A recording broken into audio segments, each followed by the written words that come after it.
Hello. Hello. Okay, I'm here with Richard A. Lewis, formerly known as Dr. Gonzo or Gonzo. Yeah, we move away from that as we grow up, don't we? The gamer name things. So no offense, Thorin. So actually, this is something I want to get into, so I'll just give the brief intro. So you're a long-time journalist in esports, covered a lot of different games. People will most recently maybe seen like a piece you wrote in League of Legends about Chaos, or if they follow StarCraft 2, the last couple of years you've been moving into StarCraft 2 video interviews. Before that, Counter-Strike, a bit of everything really, Hon, Source, all sorts of games. So actually the first place I wanted to start was kind of what we were mentioning there, was a lot of people, they're actually only known by the alias. Yeah. And in fact some of them will distance themselves from their real name almost. I can almost understand it, because if someone's saying like Day 9 is shit as opposed to like Sean Plot or whatever, then that's a bit better, you know, if you're hearing it at least. So why did you drop Dr. Gonzo or Gonzo? When did you decide to drop it, and was it just like an overnight thing? I mean, like, the gamer name was never really important to me anyway. Like the whole Dr. Gonzo thing was like a piss take, and when I was banned from the whole basically Counter-Strike Source community back in 2006 because I'd been using exploit commands on a public server that basically, you know, interp and see through doors and stuff, and everyone was like really fucking puritanical about it, which I had no idea, because I didn't just, you know, I was fresh to the scene. I was writing for a website at the time, and I had to change my name. And my whole thing at that time, again, because I didn't really understand the scene, was I would just turn up to LAN and I would get drunk and I would just write about all the dickheads that were there, right? So me being one of them. And that kind of putting yourself at the center of the story was obviously, you know, Hunter S. Thompson thing, and blurring those lines of like outrageous fiction where, you know, you're doing you're parodying how ridiculous it is, but somewhere within that there is the kernel of truth of how, you know, the reality of the absurdity of it all.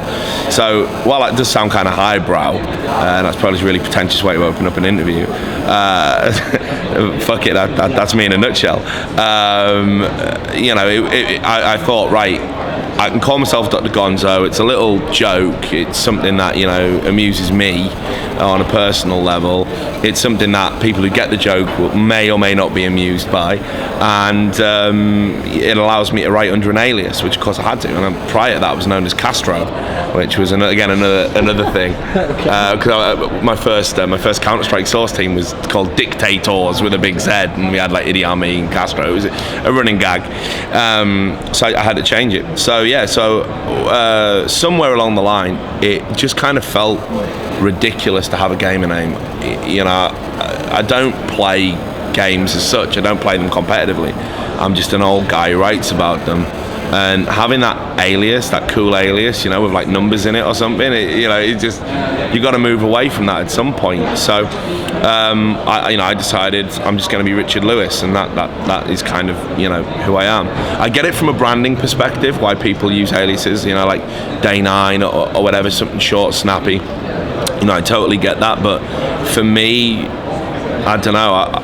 I'm not a persona in anything I do. I certainly try not to be. So it would make no sense to adopt the affectations of a persona. So this is something I want to get into, which is an obvious topic to talk to you about, which is like people. Well, even if you say you're not a persona, okay, people are going to think you are. They're going to think you're presenting something, a certain identity, and they're going to associate you with how they think of you in your articles and your interviews. And so this is something I want to get to, because one of the reasons I keep my alias is because I like naively to think to myself, well, you know, when I do stuff in real life, that's Duncan, but then when I do the online writing, you know, that's Thorin, and as a result, with Thorin, I can be a bit more brash, I can go for my ideals, can be very forthright in a way that in real life, maybe I'm a bit more polite. I wouldn't actually be like that, you know. So I get the sense that a lot of journalists do this, though, because we want to, like, within our work, we want to also represent like the ideals of what we're going for, etc. So the reason I want to ask this topic about you in terms of persona is that you have a very divisive persona, it seems, because the people who like your work say either they go like, oh, everything he writes is great, it's all correct, or they go like, I just like the style of writing, like it's really interesting to me. But then the people who are against you, they'll even say like the writing's terrible and stuff, just because of the content and whatnot. So what are the issues of being like a persona in esports then, in that sense? I mean, I guess for me, it's very esports is an industry predicated on bullshit. I mean, let's be frank about it. We are the afterthought of marketing in a way. The esports community for a long period of time has been a perceived revenue stream, and now developers are starting to get aware of that. It's only going to grow, but the ethos behind it all is the same, that it's marketing, a lot of it. And obviously you can't have marketing and advertising without a very huge liberal dose of bullshit. Now, I've always wanted to cut through the bullshit, and sometimes I've done that, and other times I think I've probably been caught up a little bit in the esports and probably been led astray from what it is I wanted to achieve. When I worked for CGS, prime example, I was happy to sell out that no bullshit value for a big chunk of change, because I'd never seen that kind of money before from esports directly. And I'd gone all in on esports at that time. I'd walked away from a very well paid sales management job, and went from having a nice house and nice suits and nice clothes, being able to afford to go out and get lashed up every night and whatever I wanted to do with my money. I went from having that to basically earning next to nothing and sleeping on couches. It was because I felt passionately enough about esports to think it was worth it. So yeah, when I got the CGS money dangled in front of me, and you know yourself how much it was, and how they overpaid everybody in desperate search of credibility, I sold the fuck out pretty quick, and said CGS was great when I knew it wasn't, and kept all the dirty little secrets that we were privy to, which some people who are associated with it still deny to this day, and I still bump heads with people I get on with because of it, because they always say, why do you say that stuff? It wasn't like that, but it was like that, and maybe they don't know it was like that. So getting back to the question about having a persona, that's the problem. If your persona is just you, and in real life, I'm sure I'm a divisive character. Maybe we all are in a way, but I'm very forthright in my views. I'm very stubborn, very hard-headed, and very forceful. And some people can admire those qualities and get along with it, and other people, find them really abhorrent to be around. And I guess a lot of that comes across in my writing or the videos I do. I've always been of the opinion that opinions, no one should be scared of those. We should be talking about opinions, and if some guy has a complete opposite opinion to you but can articulate it in a way that is going to hook your interest, then fuck it, that guy deserves as much respect as anything you're going to say, even if you absolutely despise the opinion that they're espousing. And I would say there's certainly limitations on what you should tolerate opinions wise, but certainly in esports there should be nothing so divisive that it makes people repulsed by your being. So the problem with being a persona is that the way to be successful in esports is to appeal to as many people as possible, to appeal to that low and common denominator. So to do that, you have to adopt as banal and inoffensive a personality as possible, because by offending nobody, you ensure that you may be liked by everybody. And I think that really comes across in a lot of the people who've been successful in the last few years, and also really comes across in those that haven't. And I would say the only person who seems to have booked that trend probably is Too Good. Well, this is something I want to ask about then, because when I say divisive, I also mean in the sense that, like I was saying, someone doesn't have to like the content of what you've written. They could appreciate the style, you'd figure. So you'd figure if as long as the style's at least good, you'd get some marks for that. Whereas I've noticed, you especially, the people who dislike you so vehemently that they won't even give you any credit, or they try to have your stuff sort of ignored, or they downvoted on Reddit or whatever. And so I want to know, in that sense of the persona, like how at ease are you with like the cost of knowing that, like, if I want to write about certain things or I want to express a certain opinion, then other people are going to kind of like hate me or actively kind of block my success, etc. Are you at ease with that? It seems like at times in the past maybe you haven't been, or occasionally you get upset at it. I'm definitely an emotional guy, and when you put as much into esports, like literally for the last 10 years, when you've made something your whole life and you haven't really been that successful, not successful to the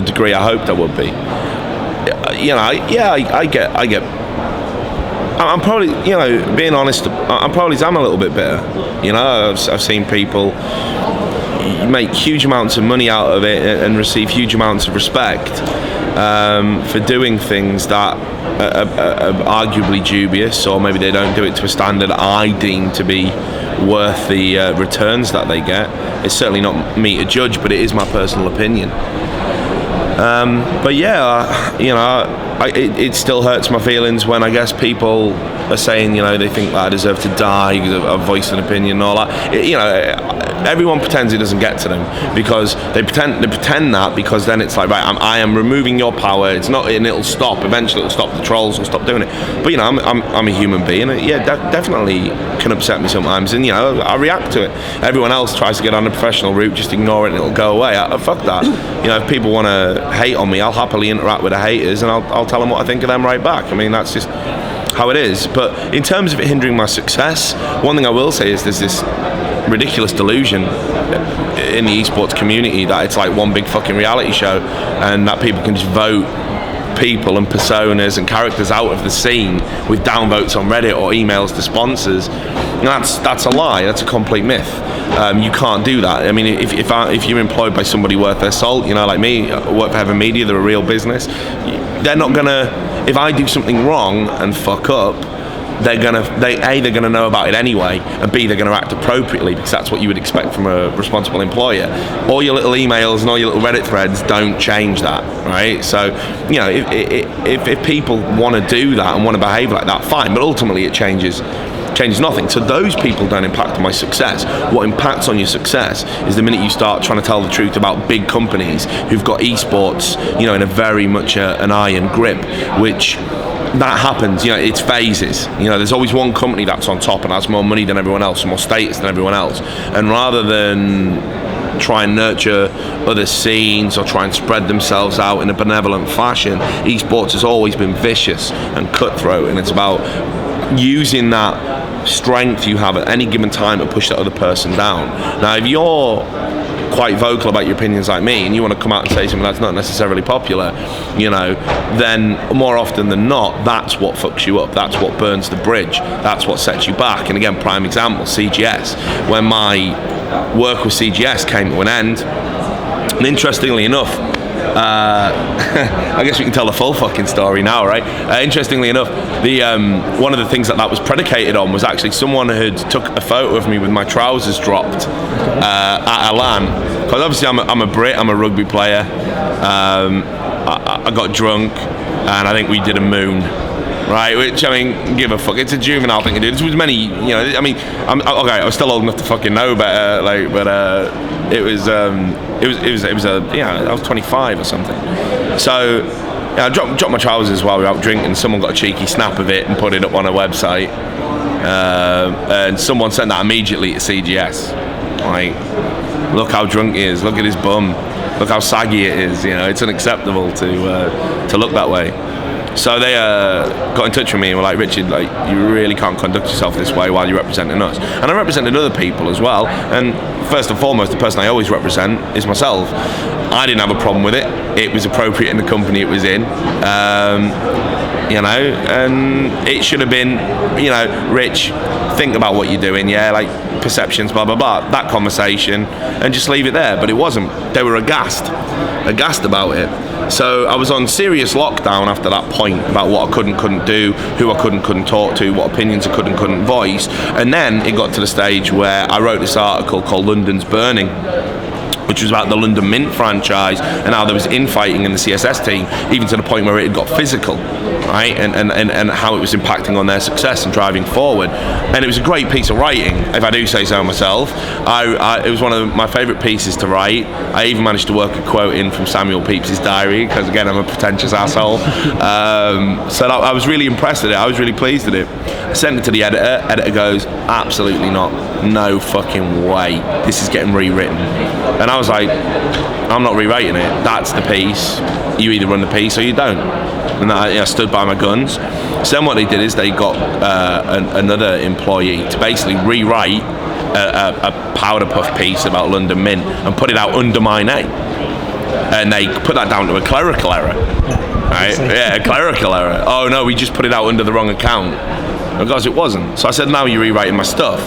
So maybe I got a bit prima donna and put my foot about it, but I think it's wrong to put a journalist's name to a piece of writing that isn't his. And I was certainly a lot more aggressive in my views back then than I am now. So long story short, I got told, fuck off. And I said, well, stick it, right? So there'll be some people in CGS who say I was fired. There'll be some people who say I left. It was a bad, sort of confrontation. So, that should have been the end of it, but it wasn't. What happened with CGS was, at that point, a guy called Scott Valencia, I believe now at S2 Games, he went out of his way to just drive me out of the business, out of esports altogether, made it his personal agenda. I don't know why. He's vice president at CGS, and it shouldn't have been a big deal. But he told all of the franchises, and I had several job offers at the time, like Carolina Core, Jason Lake, my good mate at Complexity. They were all like, we really want to use your writing, but we've been told we can't. CGS have said, you can't work for a CGS franchise. So then it was like, okay, well, no problem. I'll work for one of the partners, cadred.org, who I'm at now.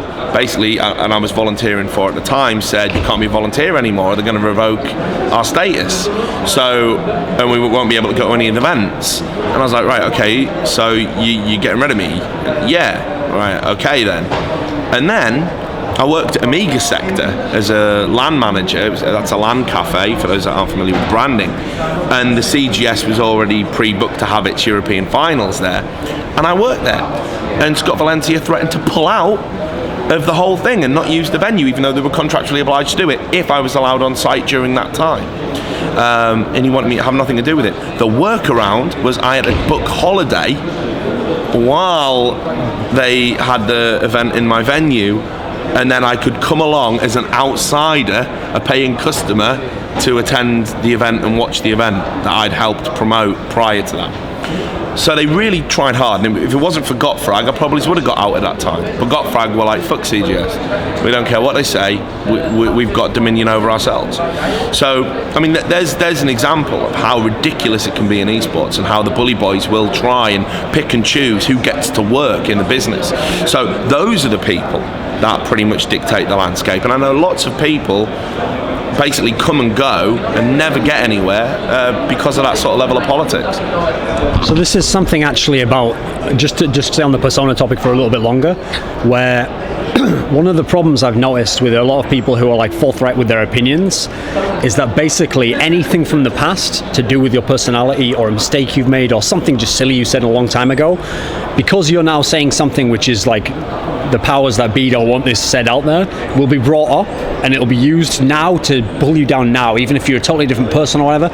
And so the problem I think I've always seen with your career is that because you picked this name, Dr. Gonzo, and it comes from this Hunter S. Thompson character who is obviously someone who's like a great writer, but he's a drug-addled mess, It's like a very sexy idea for someone who's starting out in journalism. That's why a lot of people like that book so much now. Sure. And plus, I mean, to give people examples who aren't into journalism, if you think of someone like Stefano, his story isn't as sexy if he just practices loads, is very polite, comes along with his hair all cut and then just plays. It's only sexy because he wins a tournament, he's brilliant, but then he's a total madman, a wild man, even if all that's even exaggerated, So to what extent do you think that stuff, did you play into that in the early days and you just didn't know how it would come back to bite you later? And then as a side topic, we're talking before about respect and the fact that certain people don't even give you credit now. Like, where would you want to be now? Where should you be now in terms of people thinking of you or what you want to represent now? So those two topics. Okay. Oh, well, on the first one, it definitely did come back and bite me in the arse. But equally my own, being an adult and being honest about it. I mean, some of my own behaviour bit me in the arse.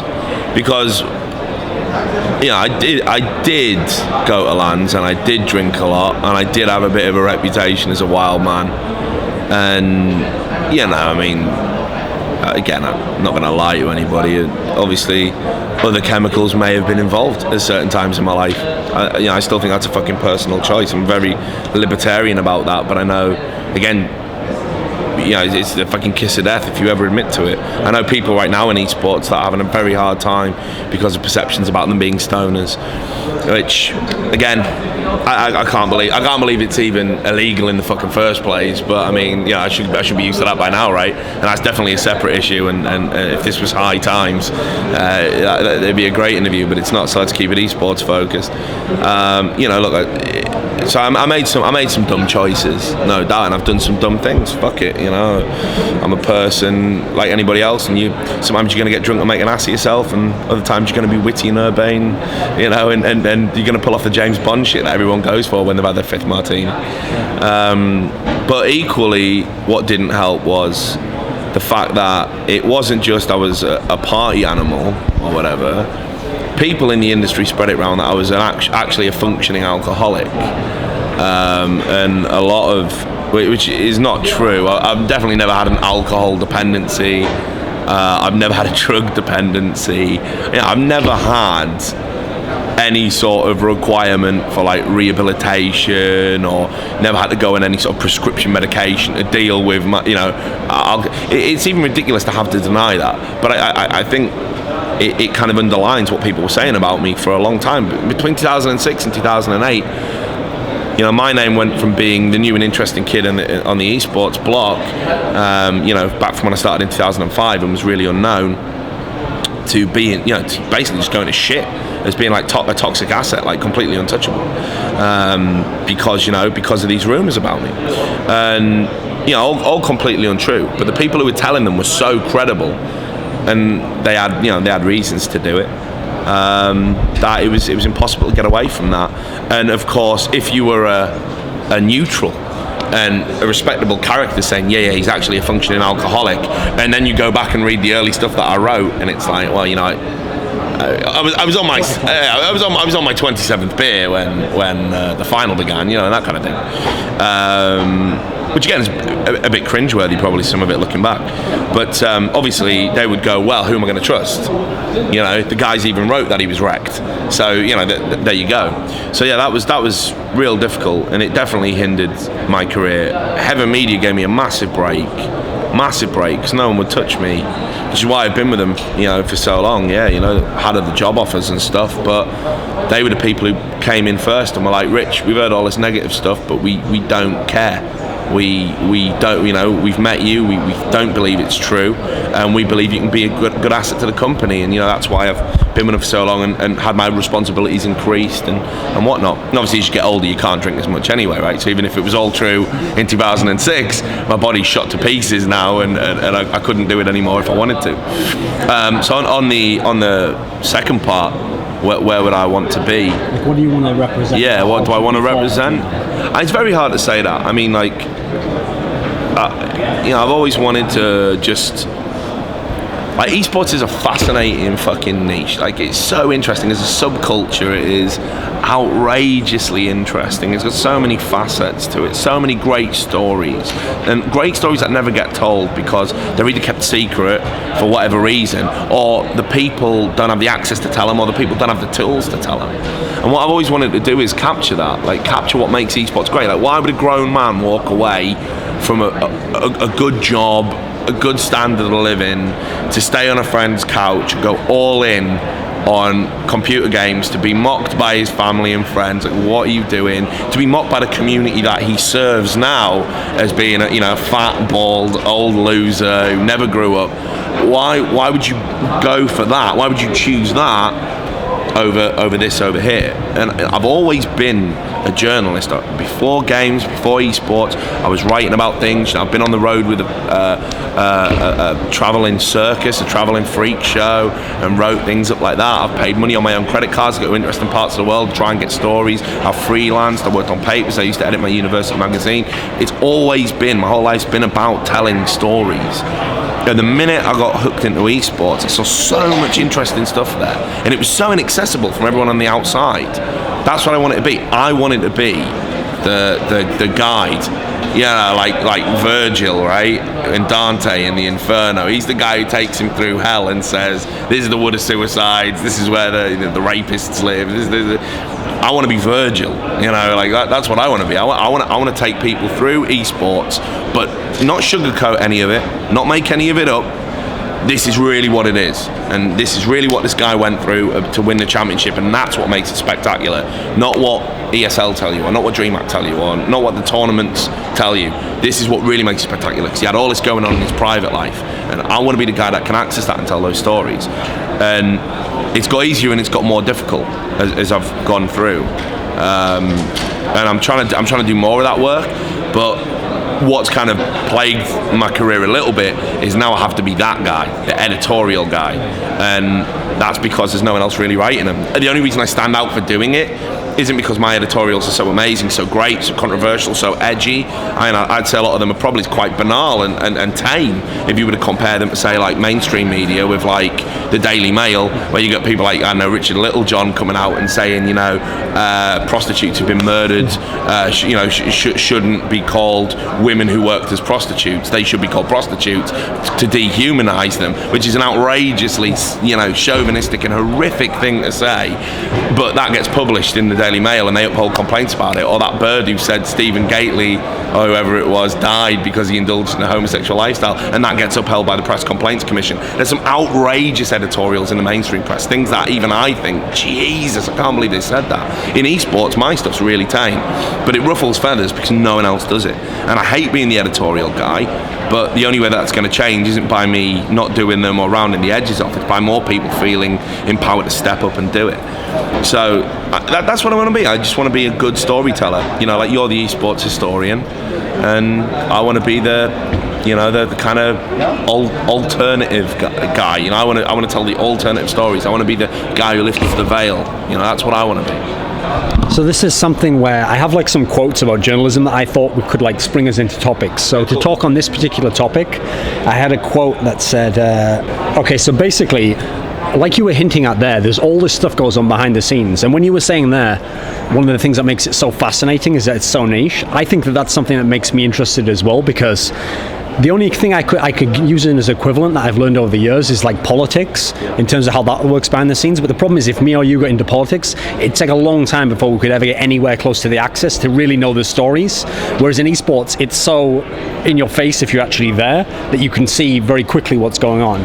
But people behind the camera, they never get to see this stuff, okay? So there's this quote that from it's a Thomas Jefferson quote, and it says, "The man who reads nothing at all is better educated than the man who reads nothing but newspapers." And so the idea is, this is a problem I've noticed, okay? There are celebrities in gaming, there are things that happen in gaming, and the problem is, the reason why the public have a certain opinion is precisely because they think they have all the facts from an interview with the guy. Seems like a nice guy, said all the right things, or they heard the official story, yep, that all adds up, you know? And so they actually are less likely to get to what really happened than if you didn't give them anything and they could maybe speculate. Or like, what can you talk about like this topic, and also what kind of things really do go behind the scenes that no one knows about, you know? Yeah, well, look, I mean, it was like I said at the start, right? Esports as an industry is really largely predicated on a lot of bullshit. I mean, you know, perhaps no more than any other industry, but to a point where I think it almost needs the bullshit. Like, it couldn't exist without it in a way.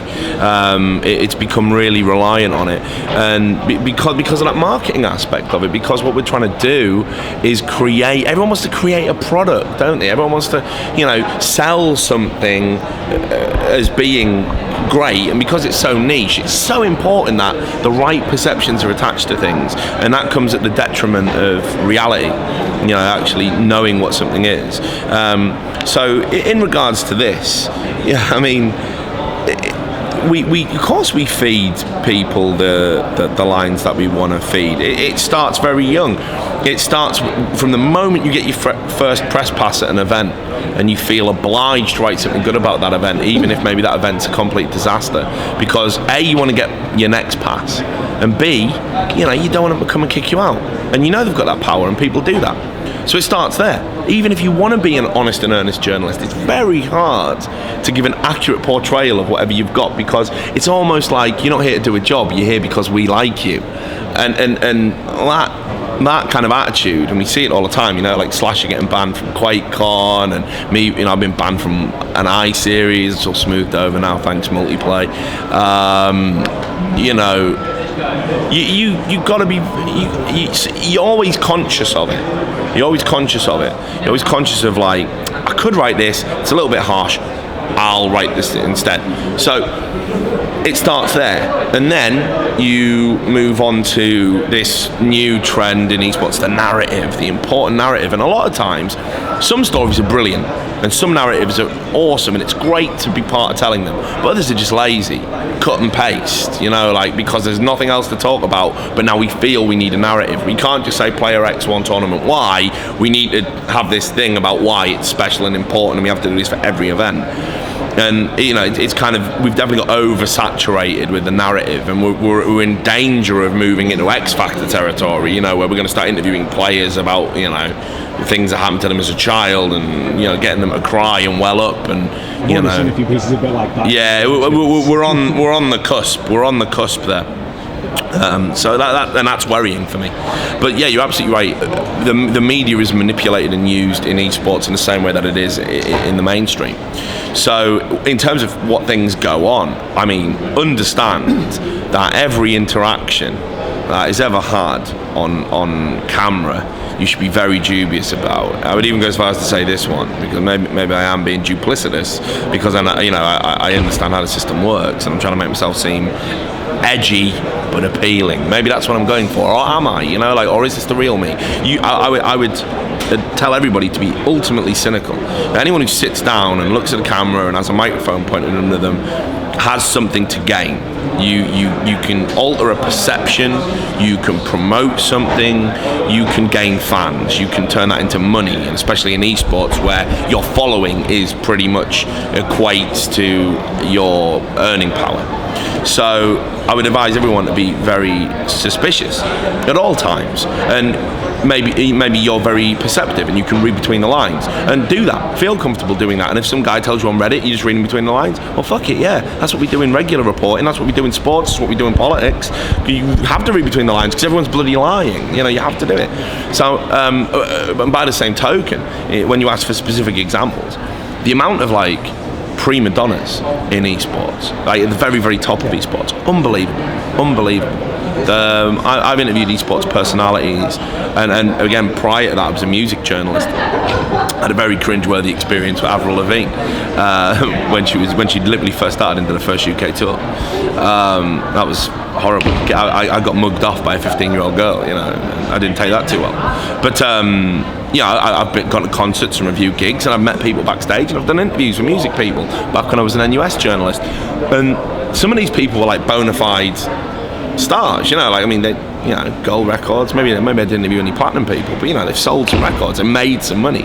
They are a someone, and they acted with a lot more humility and decency than some of the people I've encountered at the top of esports. Some of the requests that are made are outrageous. It's like Spinal Tap, with a fucking, they want a bowl of blue M&Ms, but only blue M&Ms, or they want their sandwiches brought over to them but not touching, and just absurd, ridiculous shit. So yeah, you've got to be careful, because again, it's like I said right at the start of the interview, if you project very nice, no rough edges, banal personality, you offend nobody, you appeal potentially to everybody, and therefore that's what people go for. They generally save their rock star and prima donna moments and diva moments for when no one's around, and you'd be surprised how many people have them. Because I always think a problem with people who've only watched interviews can give you some good hints. They can give you you can get a general sense of someone, but the problem is, in real life, if you meet someone for even 20 minutes, you're probably going to have a decent idea of what they're like, unless they're like a straight up sociopath who can just maintain some character the whole time. But the problem is, when you're on camera, it's even someone who isn't trying to be duplicitous knows that they have to present themselves in a certain way, so you're almost required to do that, exactly that, to put on a certain image. So what I wanted to know was, the perception in esports is that the majority of the star names, or the big people that you see, hosts or casters or players, whoever they might be, they're very nice guys, they're all great, a lot of them never put a foot wrong. Is there a darker side to it? Yeah, without doubt, for some of them. What I would say is, I've met some great people through esports. A lot of the nicest guys aren't the ones you'd expect, and a lot of the most difficult guys are the people that come across like they're really down to earth and approachable. And I've even come out and named a few of these and said, no, he's an asshole or whatever. And fans have said, yeah, but when I met him, and it's like, you're a fan, he knows you're a fan, do the math. It's an industry thing. I could introduce you to a runner who had a cup of coffee knocked out of his hand, who would tell you, no, he's actually an asshole. But that's what I mean. It's like, it's that hyper awareness of, I'm a product, I'm a brand. When the fans are there, when the cameras are on, I have to be this, and when they're not, I can be whatever I want to be. And a lot of people are seduced by the kind of money and the sense of status, which is hilarious in something as niche as esports in itself. But they get seduced by it, and they behave a certain way because, again, they've never had it before. And maybe after the esports dream dies, or they grow up and decide to do something else, maybe they'll never have it again. So some people do milk it for what it's worth. So there are horror stories. There certainly are. It's sad in a way, because the one thing that's definitely changed over the years as esports has grown is that at one point the hierarchy, and there was still a hierarchy, there's always a hierarchy in anything, but there was a hierarchy in esports. You knew who was at the top and you knew who was at the bottom, but there wasn't that degree of separation. Like, people all mixed together, and Mr. Top guy would talk to Mr. Bottom guy, and it was that kind of fraternity. But you don't have that anymore.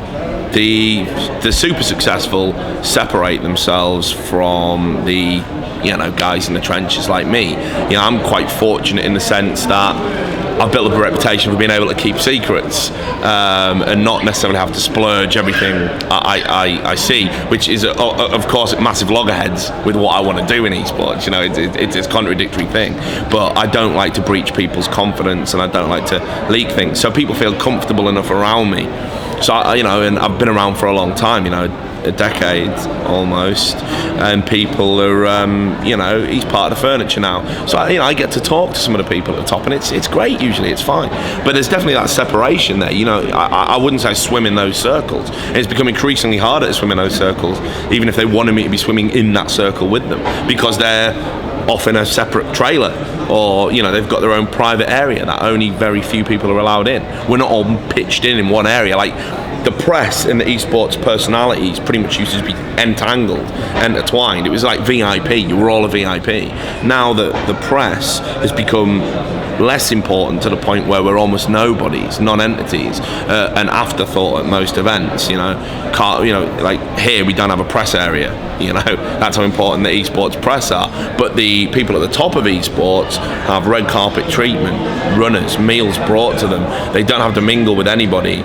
They have makeup women, and that disparity has become way more apparent as esports has progressed. One of the things I've always thought was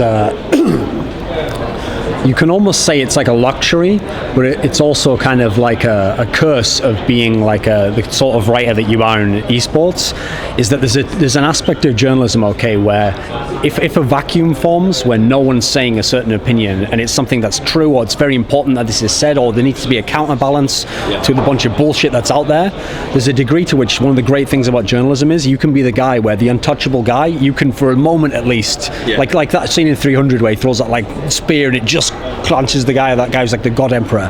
You can't really kill him, but you could at least for one moment bring him to earth and say, look, this is what this guy's really like. Yeah, and so this is something obviously that in your career you've had to do at times, maybe you've wanted to do. I know myself, I sometimes find myself in a position where it's not naturally what I would write about or an opinion I'd say, but I look around there and I'm thinking, like, I even know some of these other guys who I work with, my peers, think the same thing, but no one's going to say it. So if no one will say it, then okay, fair enough. I'll take the hit. I'll say it now. So I have another quote for you that's going to lead into this, It says, "The noble title of dissident must be earned rather than claimed. It connotes sacrifice and risk rather than mere disagreement." So what can you tell me about this topic? Right, yeah. So, I mean, to pick up on the point where you were just talking about, wounding the unassailable. Yeah, I mean, it's not something I necessarily enjoy. I think if you I think if you're writing an editorial and you take enjoyment in denigrating someone or the damage it's going to do to them, they have to be a particularly nasty person for that feeling to be warranted. And I would say to anybody who's writing an editorial, if you're getting a keen sense of joy while you're writing it, thinking, yeah, I'm going to fuck this guy over, stop immediately and just take a deep breath, because that's not what you should be doing it for. An editorial, while it might be an opinion-based article, it shouldn't be a vendetta. You should almost be indifferent to the person, but passionate about the subject. However, there are fucking thieves in esports, people who've stolen prize money, people who've not paid out prize money, and yeah, fucking right, I enjoy wounding them. I mean, there's a lot in this industry that's built on trust, and it's trust of young people. You know, I'm an older guy now. I'm an older statesman. I've got grey in my beard, I've got bald patch, I've got lines on my head. You know, I've aged in esports, and I've seen the young guys.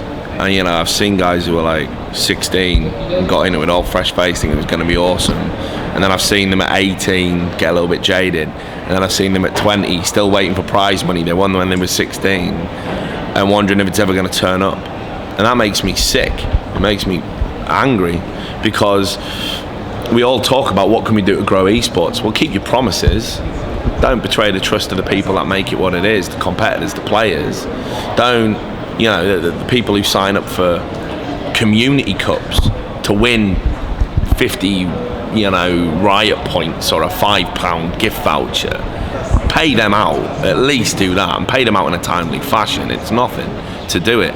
So I've railed and rallied against people that haven't done that for a long time, and it's a good feeling when you force somebody like that into making a statement, or maybe having to revise their prize policy, or you know, like I did most of this for Counter-Strike Source players, which I know probably didn't register on a lot of people's radars, but you know, I can hold my head up high in that community, and I've got a lot of friends and a lot of people that are very thankful for what I did. You know, I was emailing, you know, people who weren't paying out prize money directly, saying, I'm going to write about this is going to go public, you've got a moral responsibility to pay out this prize money.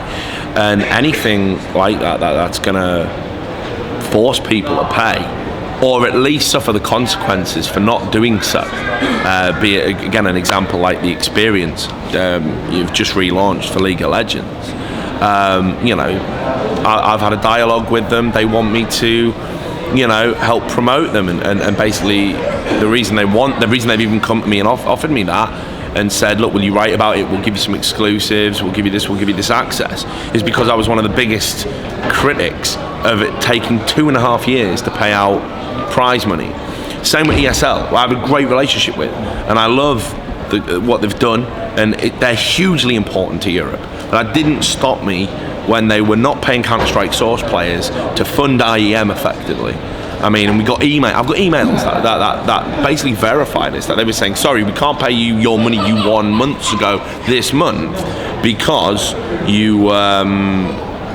you know, we've had to pay for this player to fly out from Korea or whatever. We've got a StarCraft 2 event, so this community is going to have to wait because this community is more current and more topical and is, you know, going to earn us more attention, more money, more stream numbers. And that's unacceptable. And you know, yeah, I'm proud of that. You know, again, I'll say it. Maybe pride's a sin. Maybe you shouldn't be all up your own arse about doing that kind of thing. But I'm proud. I'm proud that out of all the people who knew about it, you know, there was a handful of us writing about it. I'm proud I was one of them. So yeah, it's nice. That's a nice feeling. I feel like I've done something good for somebody, as opposed to the usual thing, which is, you know, isn't this guy a dick or whatever in an editorial, you know, or isn't this decision strange or whatever. You know, there were some things I wrote that had a direct positive impact on people's earnings, and that's great. To the point about being a dissident, I mean, I've definitely never seen that as a negative term, because being a dissenting voice, even if you are wrong, like, even if you are absurdly wrong, you know, I think prime example, you know, I've said some things about Dota that were probably not ill-advised, but certainly I didn't have the grasp of the full facts, and I went off a bit half cock, and that generated a dialogue. I don't think I've done anything wrong there. Maybe I've looked stupid.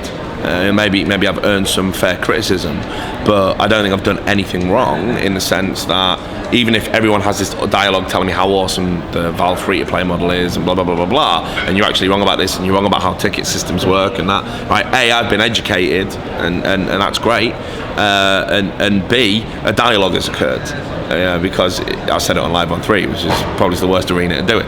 So, I don't think there's anything wrong with that. Being a dissenting voice, as long as you're not doing it for effect, or you've actually put some thought into what you're saying. Bad example, because I obviously didn't, but a lot of the time I do. And if I'm dissenting for a reason. And I think a lot of people in esports shy away from being the dissenting voice again, because bridges are going to get burned, and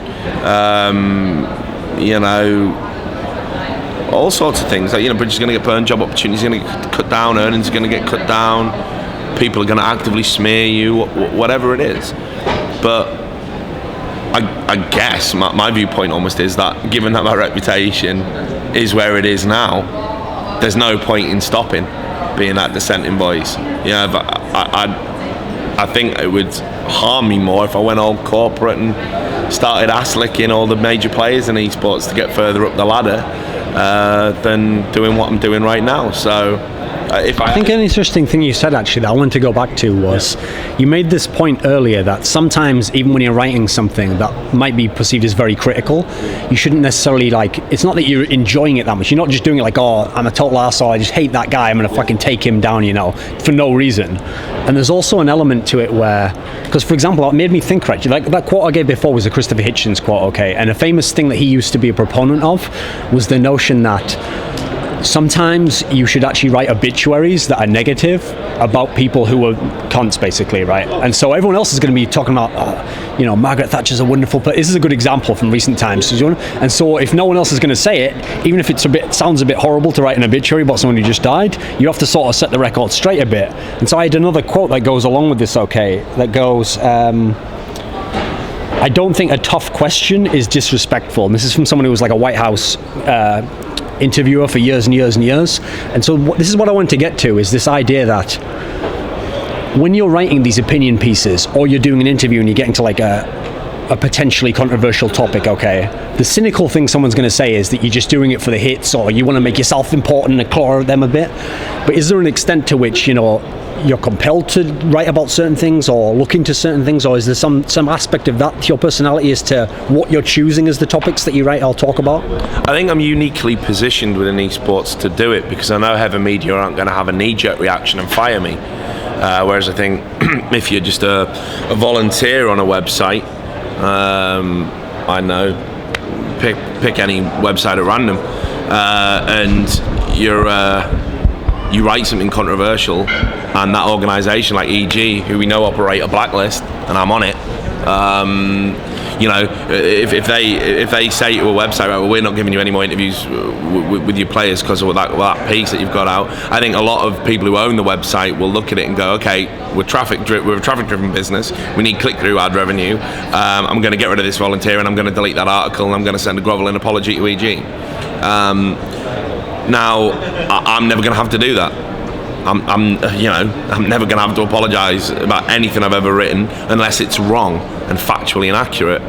And so far, that's never happened.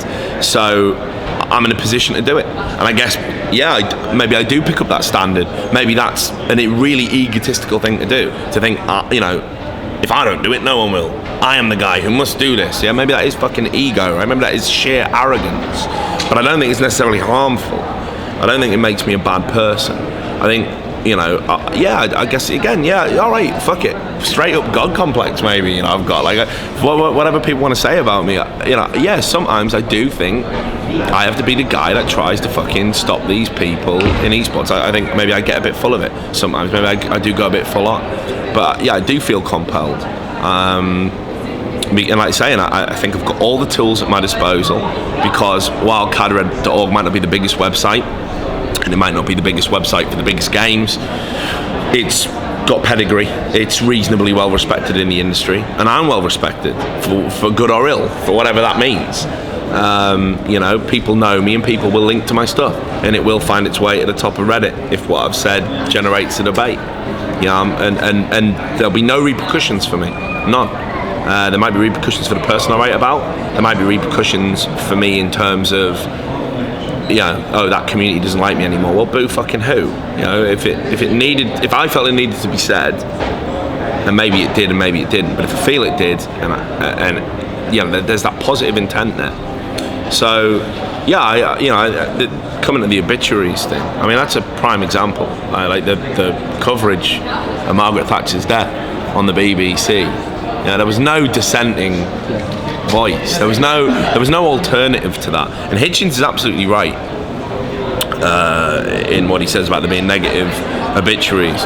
And there was certainly more than one or two about him when he passed away. George Galloway, that fucking sleazy piece of shit, even had the audacity to write an obituary about him, a negative obituary about him, saying that he was, some fucking liberal who went full conservative, lost his mind, all of this nonsense. But I don't see the harm in that, because when somebody passes away, you've got to look at their life as a whole. And in the same way that, in esports obituary terms, I probably won't be in the industry forever. Someone will have to assess my contribution. And I'd be appalled and aghast if anyone ever looked at what I'd done in esports and said it was all good, because fuck no, it isn't.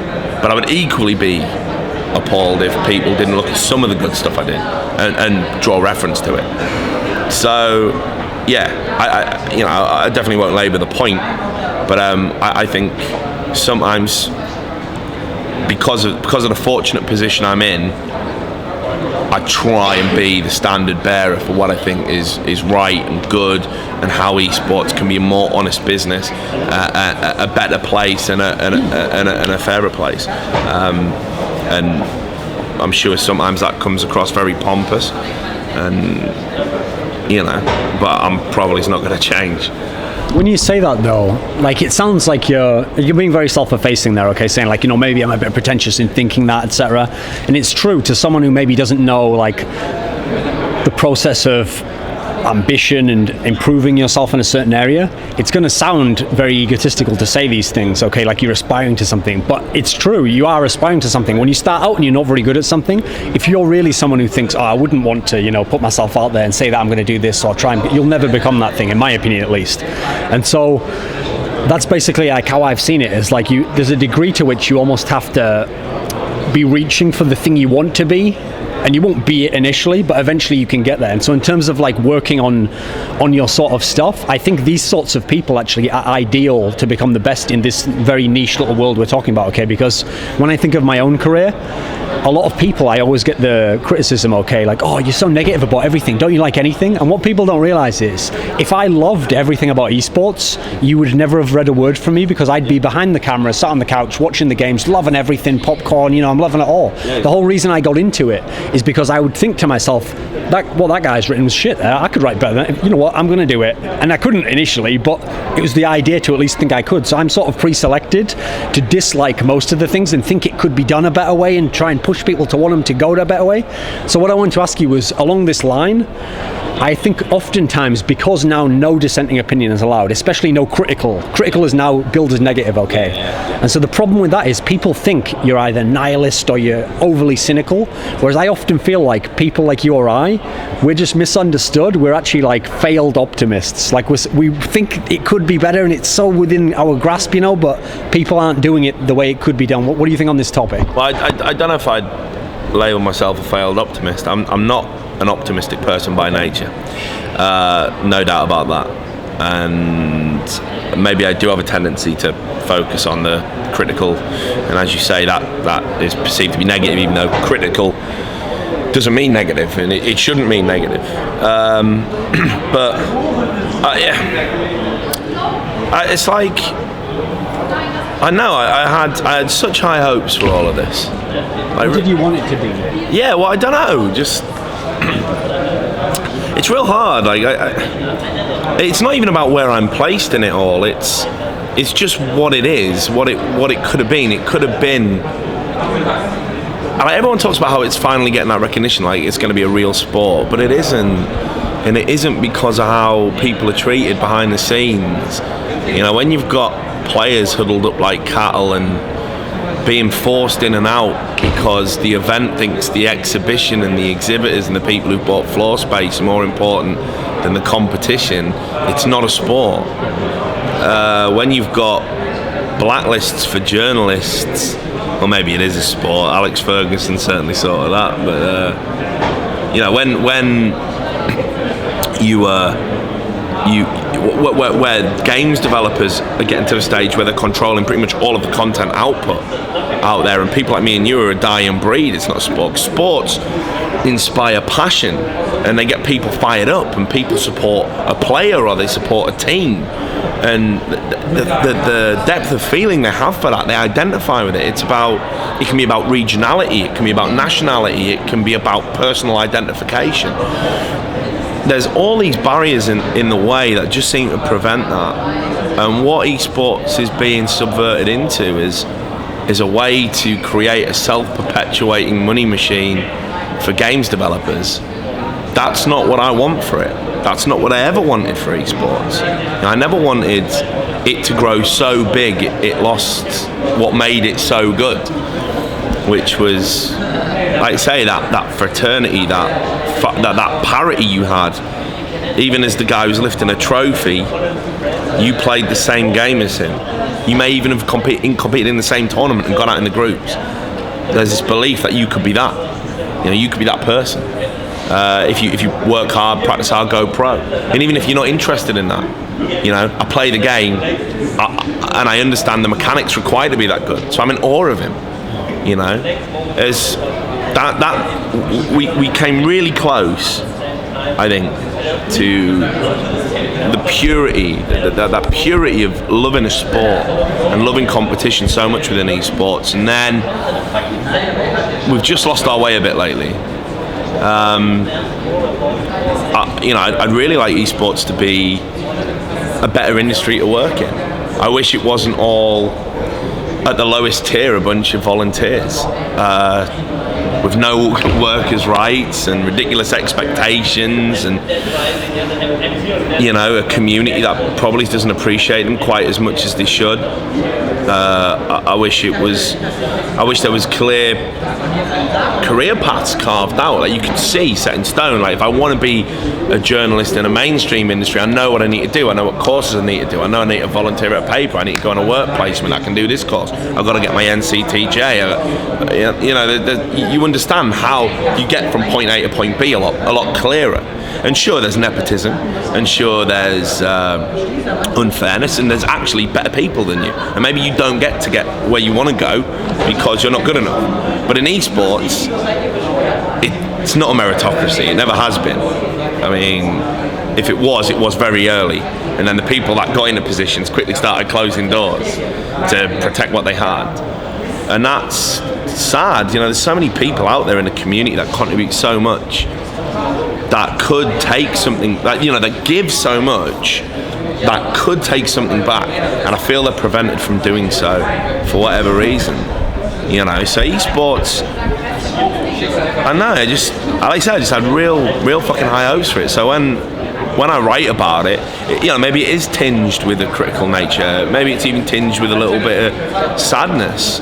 You know, I know all the personal stories. You know, I talk to guys who've got out of esports, and you know, they're really regretful about everything they gave over. You know, like, I mean, which is framed in either one of two ways. It's either framed literally in the honest and earnest, I'm really regretful about it, I don't know why I wasted so much time, or it's framed in the fuck esports, I'm doing so much better now, I'm so glad I'm not involved in that anymore. And that's a real sad way for anyone who's been part of this to talk about it once they get out, you know. So I'd like us all to have a bit more of a collective sense of pride and wanting to make esports a better place. You know, the communities are homophobic, racist, chauvinistic. A lot of the times we embody a lot of the worst elements of society because we can get away with it, and there won't be any consequences. We've really set our standards quite collectively low in a lot of areas. So yeah, You know, I'm probably a lot like you. I know all the bad stories, and I know all the good stories. And when the bad outweighs the good, you've got to be honest, and you've got to be critical, and you've got to be open about that. And that isn't to say I don't love things about esports. You know, I'm at a stage now where I feel like I'm at a crossroads. I feel if I give it much longer, I might be one of those guys, like saying how much they regret, like wasting the best years of their life, chasing some pipe dream. But right now,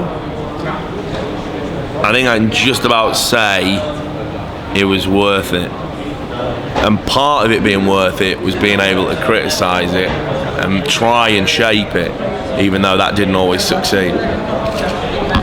So when people, another thing that happens, okay, when people see an opinion they don't like, or they see a story that they think is written for controversial reasons, one of the stupidest opinions is they'll think, oh, you're making money by doing these articles, okay?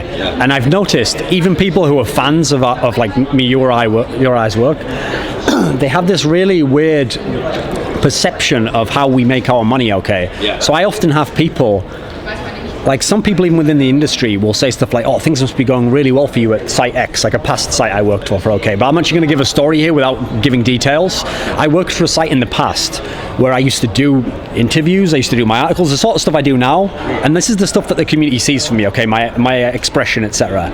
But I literally had someone who was a boss of mine sit me down one day and go, oh, all that stuff that you do there, I don't pay you for any of that. You do that on your own time. I pay you to do this job here. And it was the equivalent, okay, of if I was like, as if you had a jazz club, okay. Yeah. And so I was really just the janitor.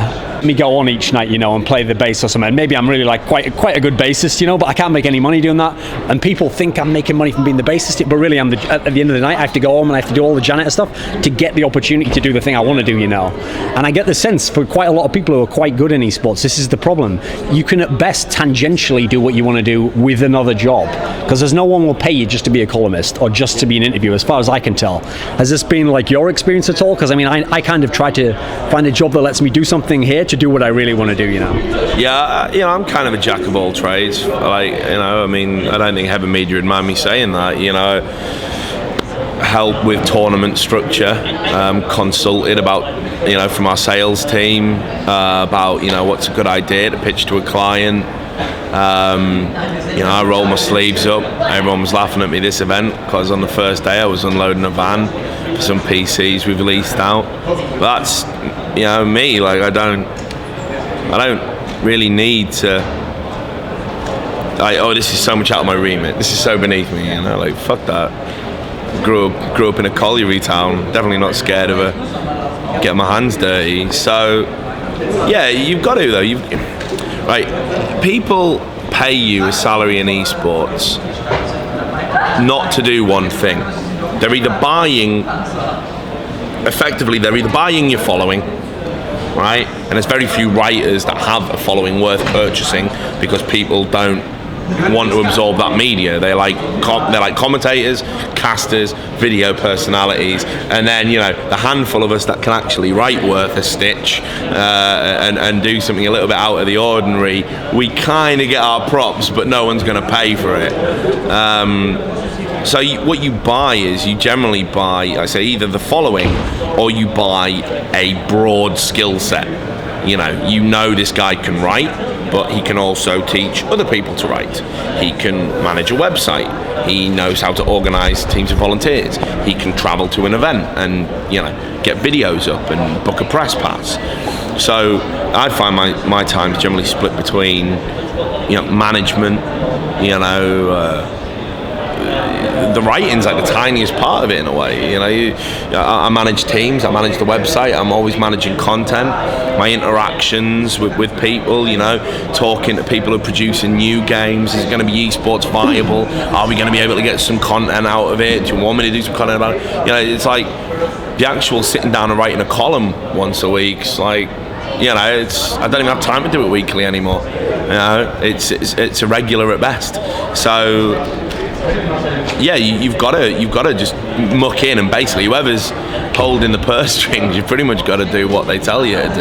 And like, some people might find it interesting to do lots of things in esports, and or a job in general. If you've got multiple tasks, some people might find that really interesting. Like, oh, no 2 days are the same. Other people might want a routine, and if you want a routine and you want to be doing one thing, then esports is not really an industry for you, unless you're like a commentator with a massive following, in which case it's turn up, strap the mic on, do the cast, go home. So yeah, I mean, esports has actually killed doing a lot of what I enjoy doing, because I can't write anymore. Not fiction, no. I used to, I mean, some might argue at all, but a big fiction writer, you know, got some unpublished novels kicking around, short stories, same as anyone else. I consider fiction to be a much higher form of writing than journalism, and certainly than esports journalism. But that sheer grind of having to sit down in front of Word or whatever you use, I use Atlantis, it's very good, because you get typewriter noises with it. Having to sit down and stare at that white screen, take that deep, heavy breath, and like, here we go, we're writing about esports again. And it's something you've done 1,000 times, like player X leaves team Y.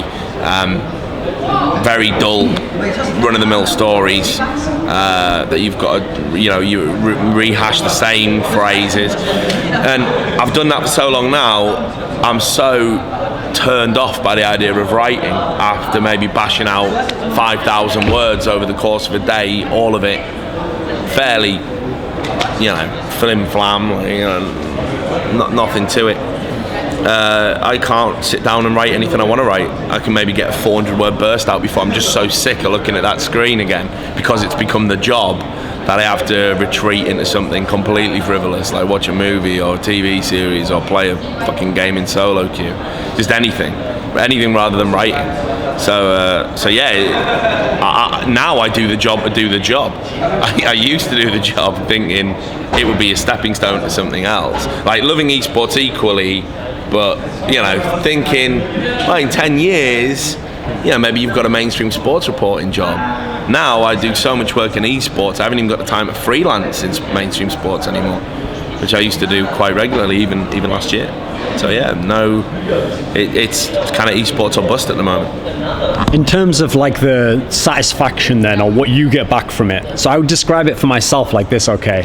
When I've thought about my own process and like the feedback loop of sending an article out there, getting response and all this thing, I would have thought myself even that maybe the reason why it's good to do a really awesome article is because you'll get a lot of nice comments, or you think, oh, people understood it, they saw what I was trying to get at. But really, when I broke it down and tried to be as honest as I could, I think actually just like, if I can impress myself when I do the article, like that is actually what I wanted to get at, like I think I did a good job, I think I kind of got the ideas out. I think actually 99% of the enjoyment that I get comes from the second I finish like the last sentence and it's done. Because then I just feel like, oh, that's a good one. No matter, even if it goes to shit on the fucking Reddit, or even if the interview gets no hits whatsoever, for that second at least I feel like, oh, I've got a good one in the bag there, And then the public response comes, and that might be totally different. I mean, what's it like for you in terms of like crafting something, putting it out there? Well, yeah, I mean, obviously everyone kind of does something for themselves, and I'd be lying if I said everything I did was completely altruistic. It's definitely split. Like, I do take a lot of pleasure in like, say, when I know it's for the community, and equally I take a lot of pleasure when I think this is going to get a lot of responses, this is going to be popular, not in the sense that everyone's going to agree with it, but it's going to get people talking, a lot of people talking. So I love all that, but for me, like the process of writing can be quite laborious, and it can be a real slog, to want to sit down and have that motivation to do it. Unless it's something that really puts a bee in my bonnet, it's very difficult. And it's been getting more and more difficult, because of everything else that comes with it, this persistent barrage of just esports, and and now you need to be video and doing a fucking phone in, and you got to do so many things to be relevant that the actual writing's really hard. It takes you away from all of that, and you're already exhausted from all the other stuff you do, and then you need that clarity of mind to do something good. So a lot of the time I'm almost underwhelmed and disappointed with what I write. Like, I get to the end of it and I don't look back like, you know, think that's the Sistine Chapel, you know, I've finished now. I actually think if I had another 48 hours where I could focus on this and revise it and redraft it, I can make it something good, but this will have to do.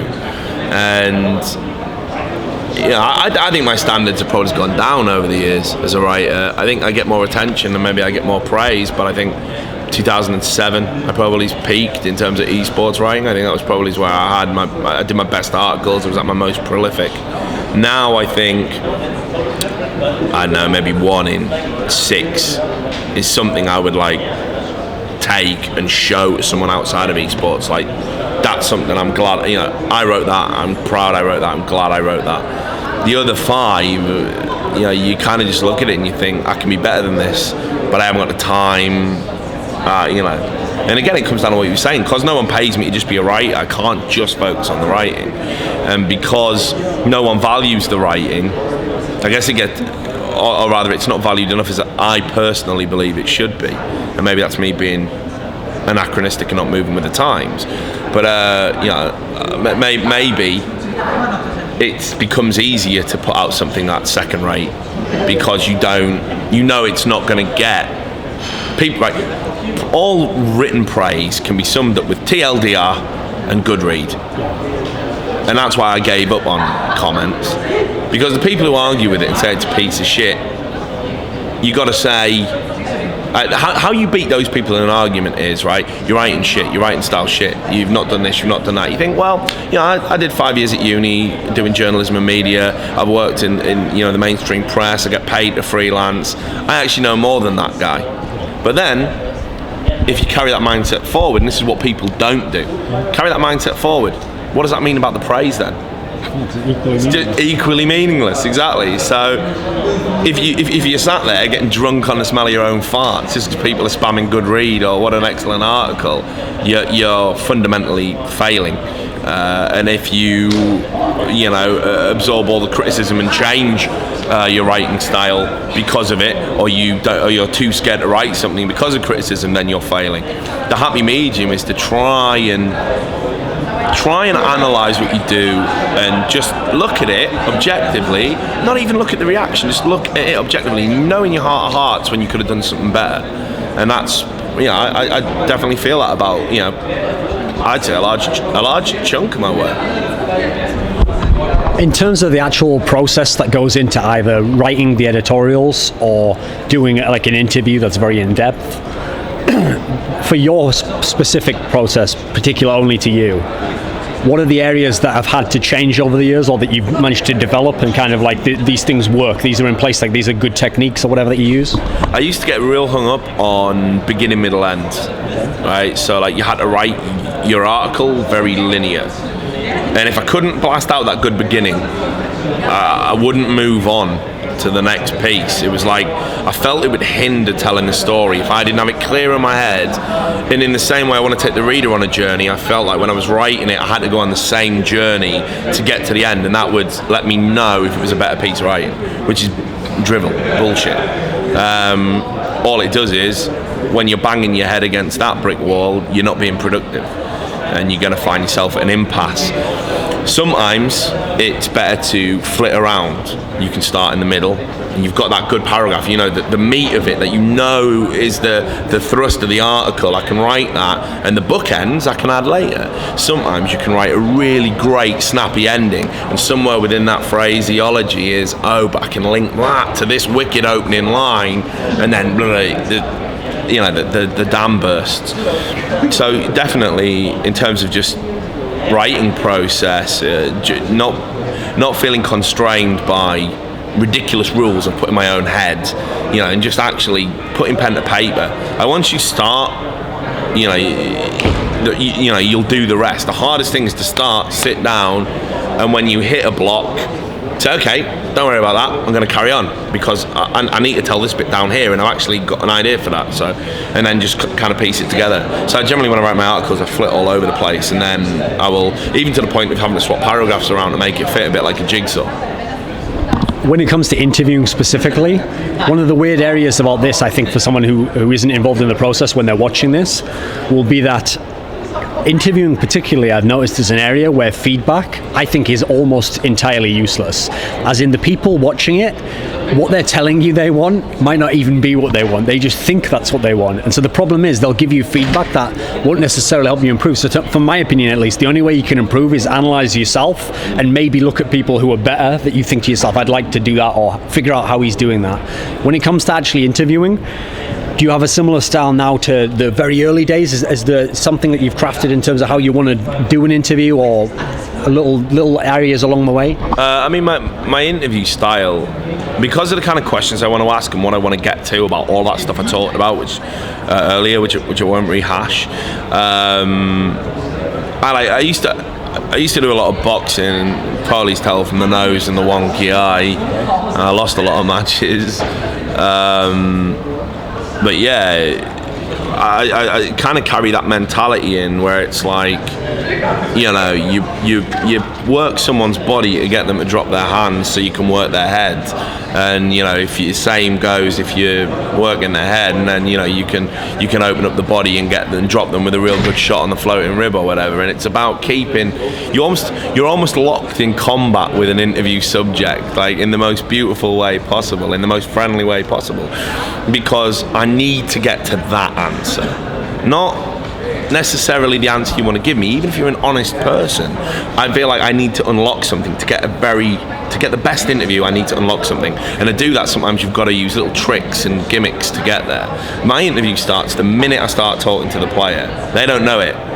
Right, so I'm already talking to them about things, and pre-interviewing them? Not like that. Like, right, first of all, I'm doing it to gauge body language, syncopation of speech, because if you emulate someone's syncopation, they immediately become more receptive. I try and work in physical contact. We were always taught to do that in sales. We had a thing at the company I used to work for where it was face-to-face sales. You would have to touch the person just lightly on the body 3 times, because it's a natural defense mechanism in the brain. If I'm allowing him to touch me, I must feel comfortable with him, and they generally open up because it's such an intimate thing that allows somebody into your space. So I'll try and do it, but I do it in a way where the players aren't aware of it. I'm not like some fucking creep just coming over and, you know, rubbing their man boobs or whatever. You know, I'm trying to open them up, and also to see how they react to it. Maybe they don't like being touched. Maybe, you know, maybe if I do it once on the arm and you see the arm go back, right, okay, he's one of those guys. I need to really rethink some of these warm, fuzzy questions that I've got. So the interview begins the minute you have that first interaction with them. Even if you then aren't immediately taking them to the interview area, I am gauging information and I am planting things in them for the interview. If I notice someone's stumbling over their words a lot, even in conversation, doesn't seem confident, doesn't seem to have that clarity, what I will do is I will ask them very abbreviated versions of the question I want to do in the interview as we walk over to the interview.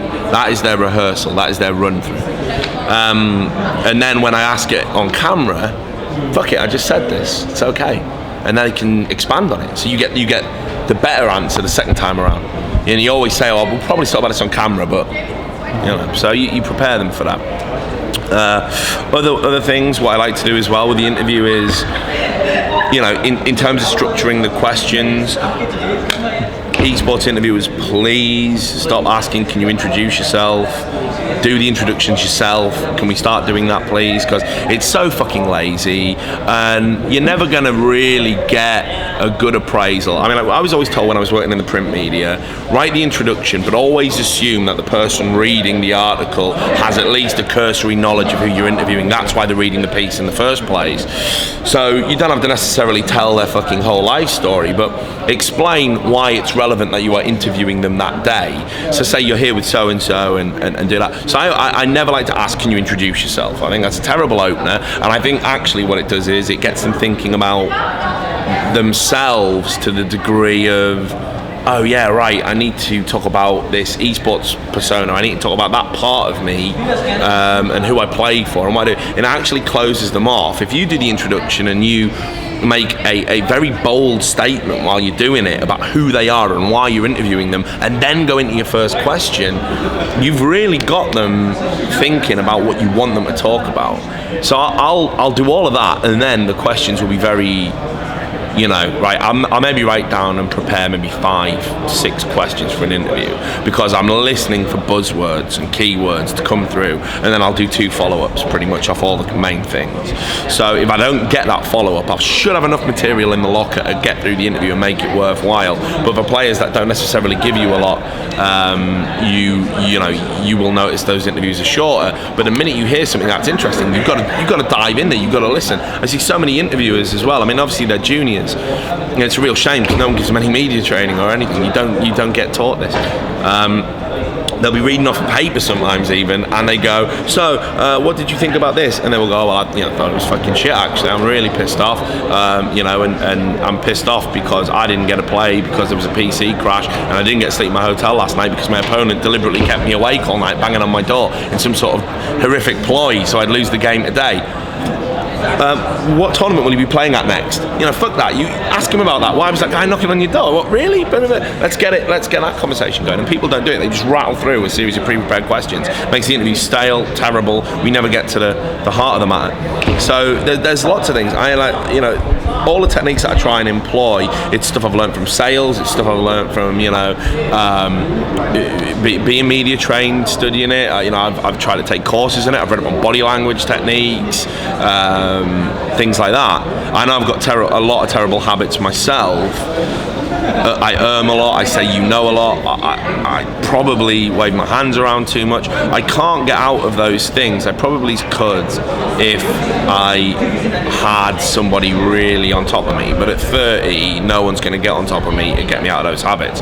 So I guess I rely on almost like the charisma and the bond that I make with a person to carry me through, to make my interviews more than substandard. It's almost not what I bring to the table, it's what we collectively bring. And that's about me doing, personality mirroring, like I say, copying speech, body language, getting them to open up.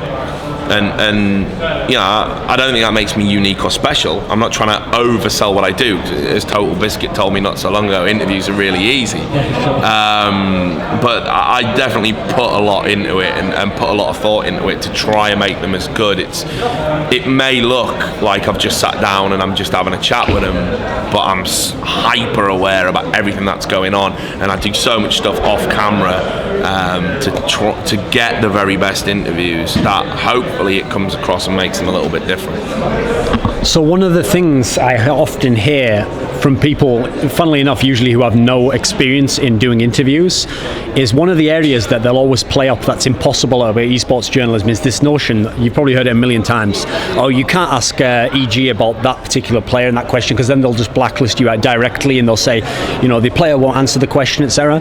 Whereas I've always thought that's people actually discrediting the kind of skill that you can have in an interview, because I know in my experience, when I do my research for one of my interviews, there's never a time where I'll actually think, oh, don't ask about that tournament, he did really badly there. That player who used to be in his team, who everyone's wondering why isn't he in his team anymore, don't ask about that, he's probably not going to want to talk. I think to myself, okay, how could I get this guy to talk about this in a way where we're sort of working as a team? There's a really interesting way we could talk about it where it's not going to be a big headline like that. It's just going to be broken down into an everyday thing, but it's going to be interesting as a result. And I think any question can be asked. I mean, I had that quote earlier that not asking a question isn't disrespectful, I think almost anything can be talked about. So what do you think on this topic? Because I know in your interviews you'll try and tackle these topics with people where other people would probably say, well, stay clear of that, he might finish the interview if you say that, Well, I mean, look, right, here's how I've always framed it. Most people don't object. The people that say that shit about don't ask him this and don't ask him that, 99 times out of 100, it's management, sponsors, it's people who have got a vested interest in you not asking that. They don't want failure highlighted, and they don't want emotive questions asked, because if he gives an emotional response, well, you can't control those. The floodgates might just open, and he might, start saying, well, actually, my organisation really fucked me over for that. You put me in a terrible hotel, or, whatever, So they don't want that. Stay away from it. Well, the way I've always framed it with the players, if they are reluctant, is look, right? Everyone's making an assumption anyway. Everyone knows it happened. Everyone's got their own theories as to why.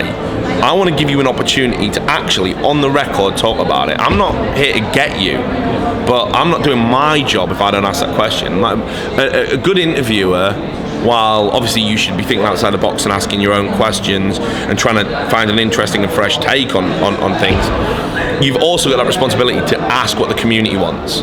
The community is going to ask, why is Hook losing all these tournaments? Why hasn't he changed his StarCraft 2 tactics? So I've got to ask it, because that's what they want to know. And I'm the guy who's lucky enough to be able to get to the answer. Now, if it means that the player is going to turn around and be like, fuck you, I ain't going to do this interview, and he walks out, all right, so be it. But most won't.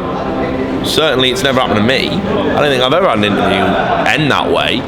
So, yeah, as I say, you've got that responsibility there to ask the question. And I think a lot of times the players are almost relieved, like, finally I can talk about this. Finally someone's had the balls to sit there and ask, and I can actually tell my version, the version I've never been able to tell because my organisation has almost forbade me to do it, or it would just look like more sour grapes. There's no introduction to be able to talk about it without it looking like, I'm banging my own drum and people are going to call me a crybaby. Finally, someone has given me the opportunity and framed it in such a way that I can talk about the specifics behind something that was, maybe negative.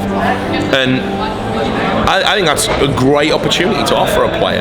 So yeah, I definitely think that, tough questions, sure, tough questions are tough questions, and maybe they're tough and maybe you can't answer, and maybe it makes you feel awkward, or maybe you give a diplomatic response, maybe you even say I'd rather not talk about that when we're on camera, no comment, whatever. But fuck it, man, like, it's my job to ask the questions, and like I say, a lot of the times it's the player just wants to answer them. They really do, but there's nothing to predicate that answer on. One of the things that I've been thinking about myself, whenever anyone asks me, why I'm still interested in esports after all these years or something, one of the things I discovered by analysing my own process was that anything else I got interested in, I tended to then be able to sort of bring a bit of that back into esports in some way. Maybe I'd see something in a new light, or I'd have a new technique that no one had tried applying before, and I'd try it out myself, and if it worked, I'd go with it, okay. What are the things outside of esports? I mean, I know you're into sports and stuff like that. What is it aside from esports that you're interested in? And is there any ways that we can tie these things into the way you do things in esports, or the way you think about esports? Yeah, obviously sports. I mean, all sports pretty much. I draw the line at some of them, cricket and stuff. But yeah, sports. Massive, obviously fan of literature, but massive fan of comic books. I'm an old school nerd. Before esports, it was comics and Magic the Gathering, fucking Dungeons and Dragons. I'd be lying if I said I never played a Games Workshop game. I used to fucking love Blood Bowl, Necromunda. I don't know why there hasn't been a PC version of that. I'd still fucking play that. So yeah, I'm an old school nerd.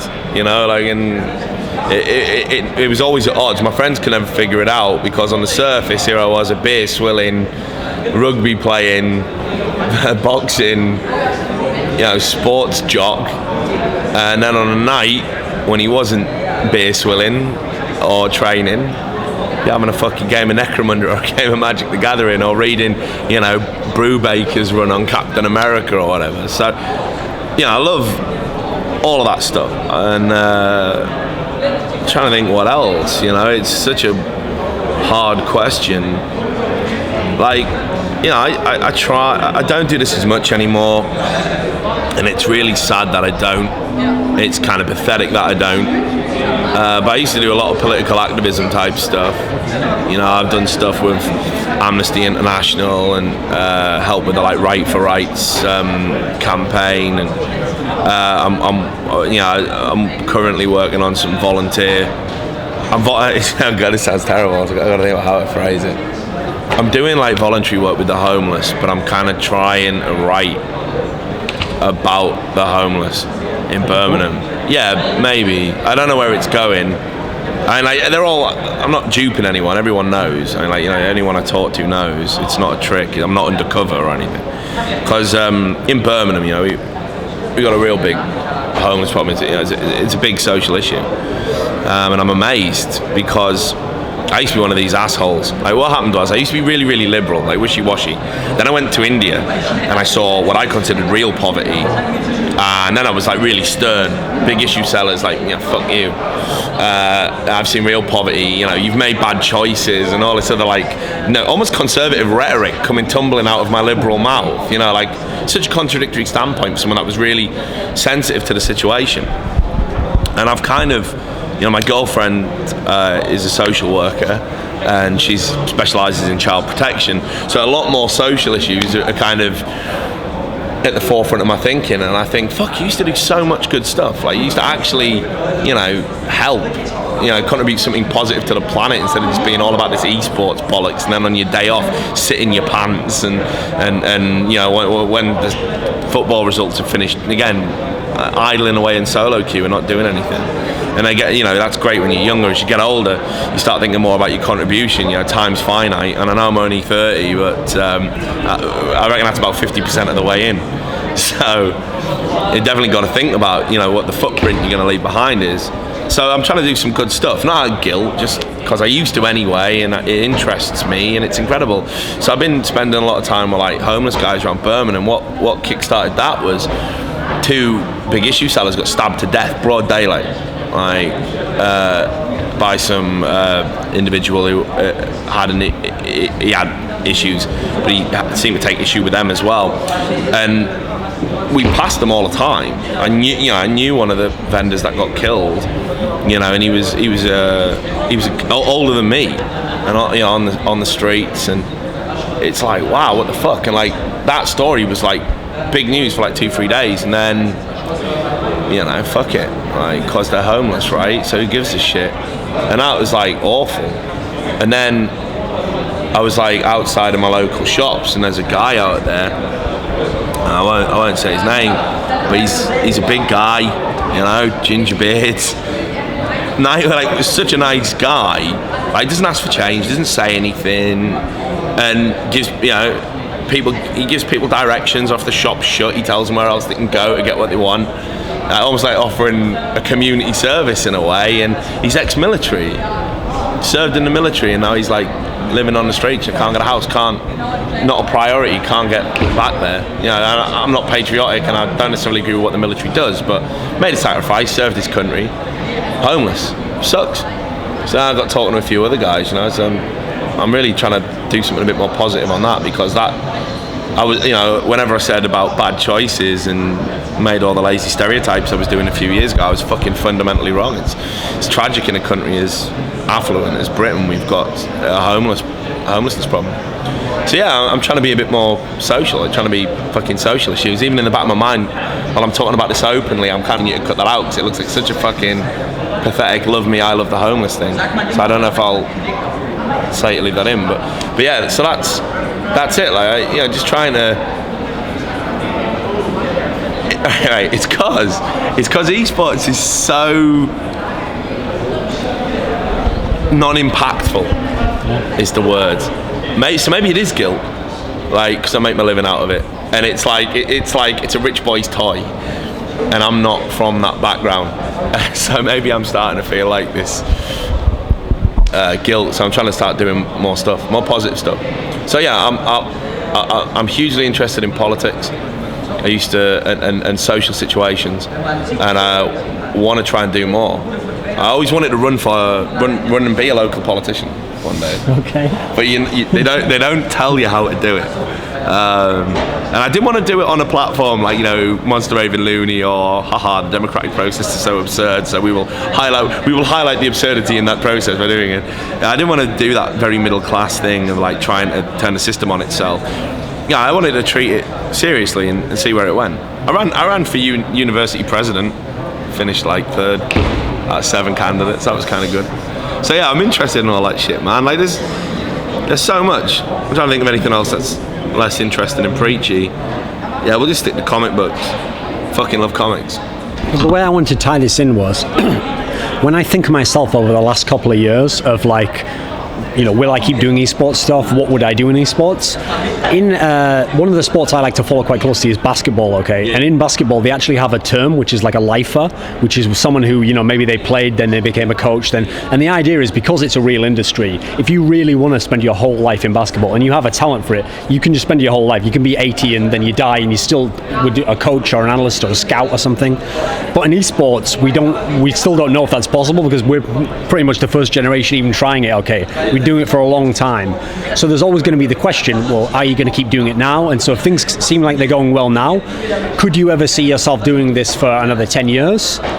If not, I always think to myself, maybe it's a pipe dream. Like what I would do is I'd try and just take the skills I've learned here and I'd pick one of my other interests, maybe something that sound abstract, but I'd try and use the same skills there. I'd do some sort of writing there or interviewing in this other area.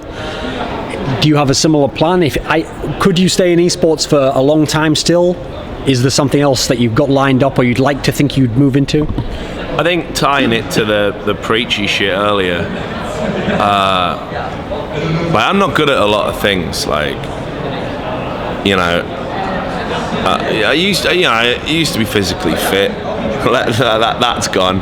You know, when you're living on a diet of ginsters, pasties, and whatever you can gobble in the 5 minutes between write-ups at events, you do tend to let yourself go. But you know, I've just done that anyway because I'm probably a bit fucking lazy. So I'm not really good at that anymore. But I did used to be, honest. But I'm not really good at like a lot of stuff. I mean, it's always been writing. It's been the only thing I've ever shown any kind of aptitude for, like consistently throughout my life. Like it was clear from a very early age, like, you know, and I wanted to do it anyway. So, given that it's pretty much the only thing I'm good at, I'd be selling myself massively short if I only did it about esports, right? So, there has to be an end to this story. I don't know when that'll be, and I don't know what I'll do, but I'd like to take that writing, and as I said, I'd like to apply it to something a bit bigger. That could be sports, which you can argue is equally as frivolous.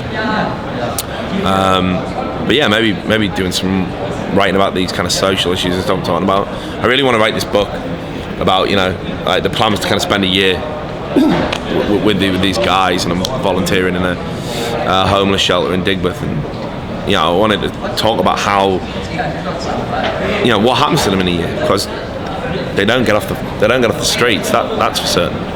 So I wanted to write about that, and I think that's where I'm going to try and focus my attention as soon as I'm starting it. I'm on the process now, so I might have to take a backward step to concentrate on that anyway. And I do feel passionate about it, but I need to write about something other than this. Not because it doesn't fulfill me, and not because I don't love it, but you know, you got to aim high. And I'm not saying esports isn't high, but certainly where esports writing is going to get you, and the way it's going to be remembered, like long term. You know, is anyone going to dig up a Richard Lewis column in 10 years' time? You know, and say this is an example of the hard-hitting journalism that we wish we'd had in other sectors? No. Is anyone going to know who the fuck I was? No. It's going to be a bunch of stories for me, my mates, my girlfriend. I'll probably keep in touch with some of the guys I met in this. But I'm very aware about how transitory it all is, you know. Like, so, yeah, I probably won't be here in 10 years. And that's the thing. Now I'm going to think, is anyone going to dredge this up in 10 years? Well, if I am still here. Be in my 40s. I mean, maybe you can work in esports in your 40s. I don't know. I don't think you can. Yeah, I'm called old now. You know, in any other publishing industry, I'm still considered young.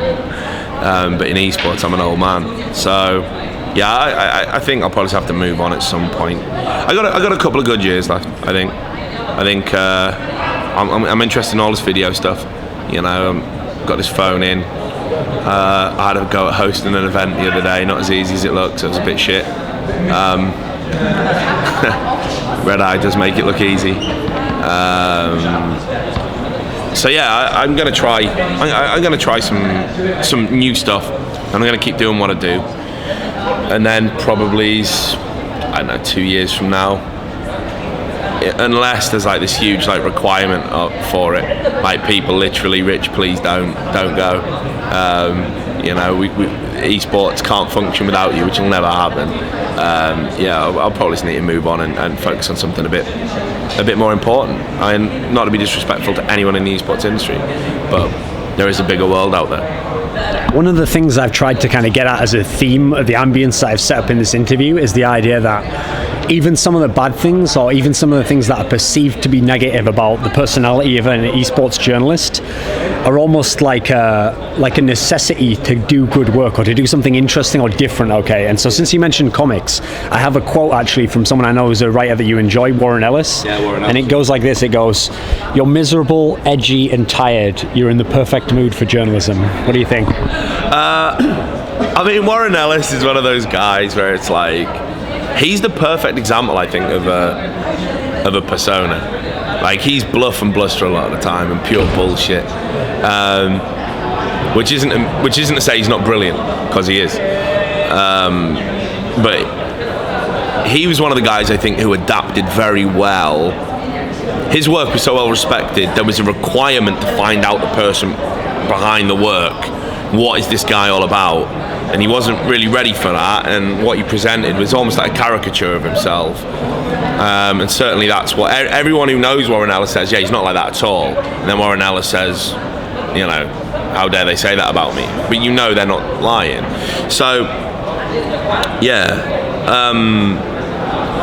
You know, and I guess what's kind of happened to me is, because I've been in esports for so long and been just a name, just a byline for so long, there was a requirement almost for me to step out from behind that and be like, okay, this is who I am, this is me. And I probably should have adopted more of a persona.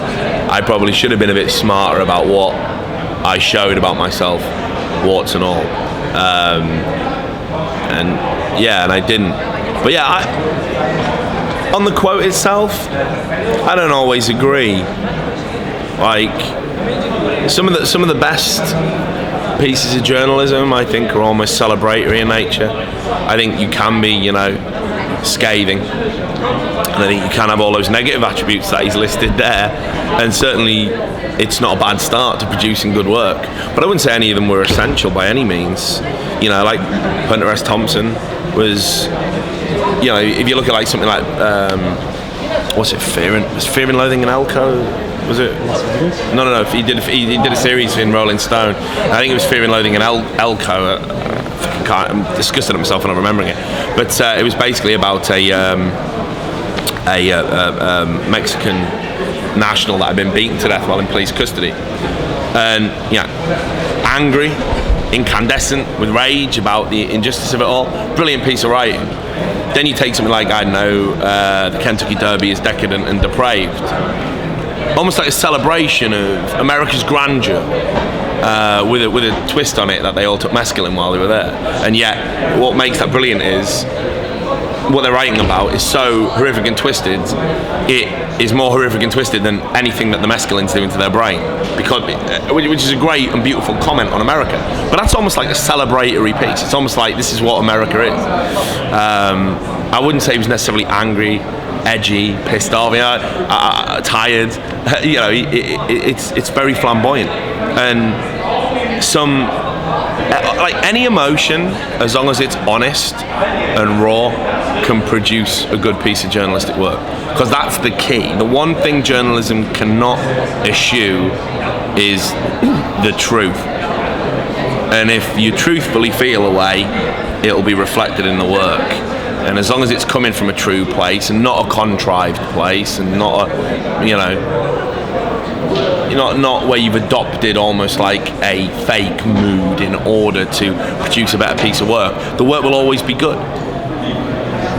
because actually this isn't a setup, but I have another quote, okay, and this one's one where it's a great quote, but it's actually misattributed to Hunter S. Thompson every time it's put on the internet, and it's a great quote though because it's great for esports. Okay, so the first part says the music industry, but you can imagine it's talking about esports. Okay, it's this famous quote that goes, "The music business is a cruel and shallow money trench, a long plastic hallway where thieves and pimps run free and good men die like dogs. There's also a negative side." And so I thought this is a good way to kind of start to wrap the interview up.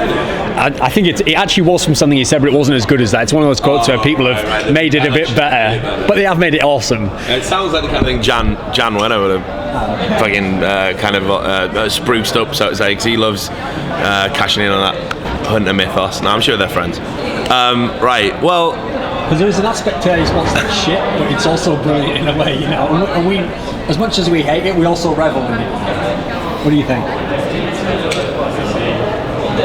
I think. I mean, what I'm sort of getting at is you almost have to have sort of like that gallows humour aspect to get through in this business, you know. I get it. I'm just trying to frame how I feel about it. Right. Like, I've already started it. I'm gonna write a book about the history of esports. You've threatened this a lot of times. Are you really gonna do it? I have to justify the years I've put in. I got to take something out of it when I get out, but I'm putting off writing it because I think if I finish it, that is the full stop. Yeah. So the best thing about that is gonna be telling the stories you can't tell now, for fear of all the shit we've already gone over. But yeah, there is this element of the glorious failure is an esports staple. The people that, you know, did an Icarus and crashed and burned.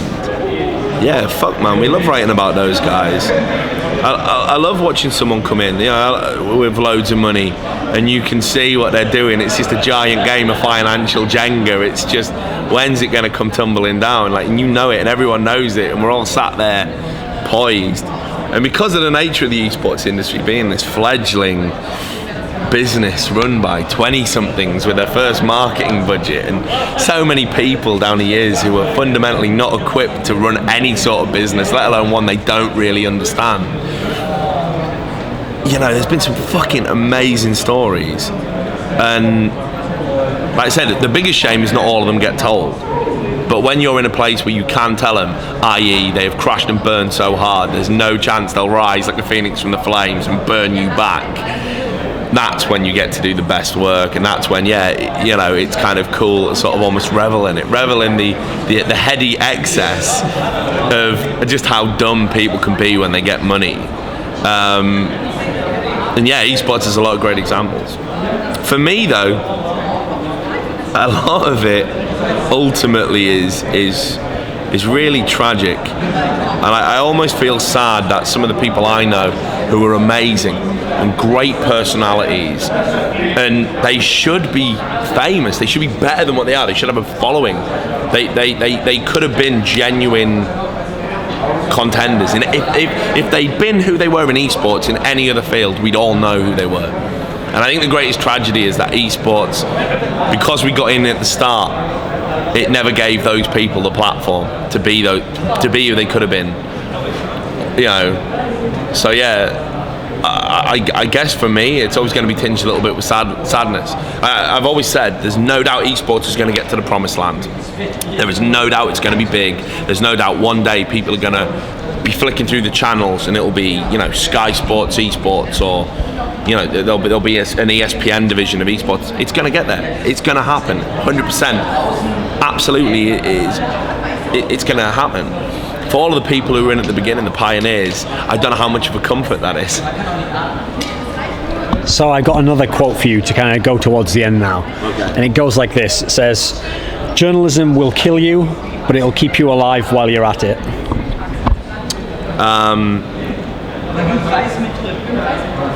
Is there an element to it that sustains you? That is like an integral part of who you are now?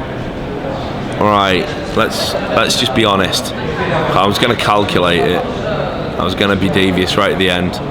But no, fuck it. it's definitely done, like working in esports for as long as I have, there's definitely been a lot of detrimental stuff to it. My bank balance is appalling, my physique is even more so, I probably shaved many years off my life, which, they're the rubbish years anyway, they're the years at the end, so no biggie. But literally, the stress, the lack of sleep, the way I got a fucking ulcer, I'm a mess. Like, I'm an absolute mess. A mess of a man, as my friend Red Eye once said. And he's right. I'm a wreck. Esports has hit me hard. But, what would I do without the audience, right? Like, I'm cult, I'm niche. I know I'm not a mainstream esports personality in any way, shape or form. Yet, if I didn't have that knowledge that any given day I could log onto my computer, type something up, and someone's going to read it, and someone's going to be interested, and someone's going to reply, be it hateful or otherwise, I don't know what my life would be like without that. So I'd be, again, maybe it's egotistical, but I'd be quite sad. I think I'd be quite sad if I didn't feel I had a public to reach. So there's probably more truth in that quote than there are in any of the others that preceded it. So I've been thinking of a way to, in a more of a light-hearted way, end the interview, okay? That's quite heavy. So when I like to do my hypotheticals, all I'm going to do for you is this, okay? You said that you're a big comic book fan. Yeah. But I was thinking, okay, so you've been around a lot of people in a lot of different games in esports. There's not that many journalists that have been in multiple games, okay? And so you know a lot of people better than just what we see on the camera, etc. So what I wanted to do was this. If I name a few famous characters from comics, you tell me, first of all, what kind of qualities do you think of when you think of that character? And who would fit with that? Who is the version of that in esports, okay? So to start off at a humorous place, I'll just go with Rorschach from Watchmen. What do you think of when you think of that character, and who would be in esports? Right, fuck, it would be Rorschach. Shit. That's a difficult one. That's like the most difficult one you could ask. I'd like to start. Oh god. Like, what does he have to represent, you think? Well, Rorschach obviously represents the kind of savagery beneath the surface, right? Like, when he's not got his mask on, he's just nobody, and when he's got it on, he's a fucking super violent Avenger. So who the fuck would that be? Is that me? I don't know. I hope not. Oh god. Do you think is there an aspect of yourself that you see like that? I guess. It's kind of sad. Everyone will say, "Oh, you just want to be Rorschach because he's cool," which he is. He is super cool. But I'll have to pass on that one. That's like the hardest opening you could have done. Yeah. Seriously. Okay, I want to test you in that one a little bit. Okay. Okay, let me think of another one then. Okay, so another one I had was Daredevil. So Matt Murdock. What do you think of with this character? This should be a bit of an easy one, I think. Okay, well, Daredevil is a very moral centre point. Obviously, he does like pro bono work as a lawyer and he lives in, what is it, Devil's Kitchen, which is why he's called Hell's Kitchen. Sorry, which is why he's called fucking Daredevil and stuff. Part of it anyway. So who's the nicest guy in esports? The actual nicest guy. The real nice guy. Yeah. The real nice guy who is benevolent and gives away a lot of his time.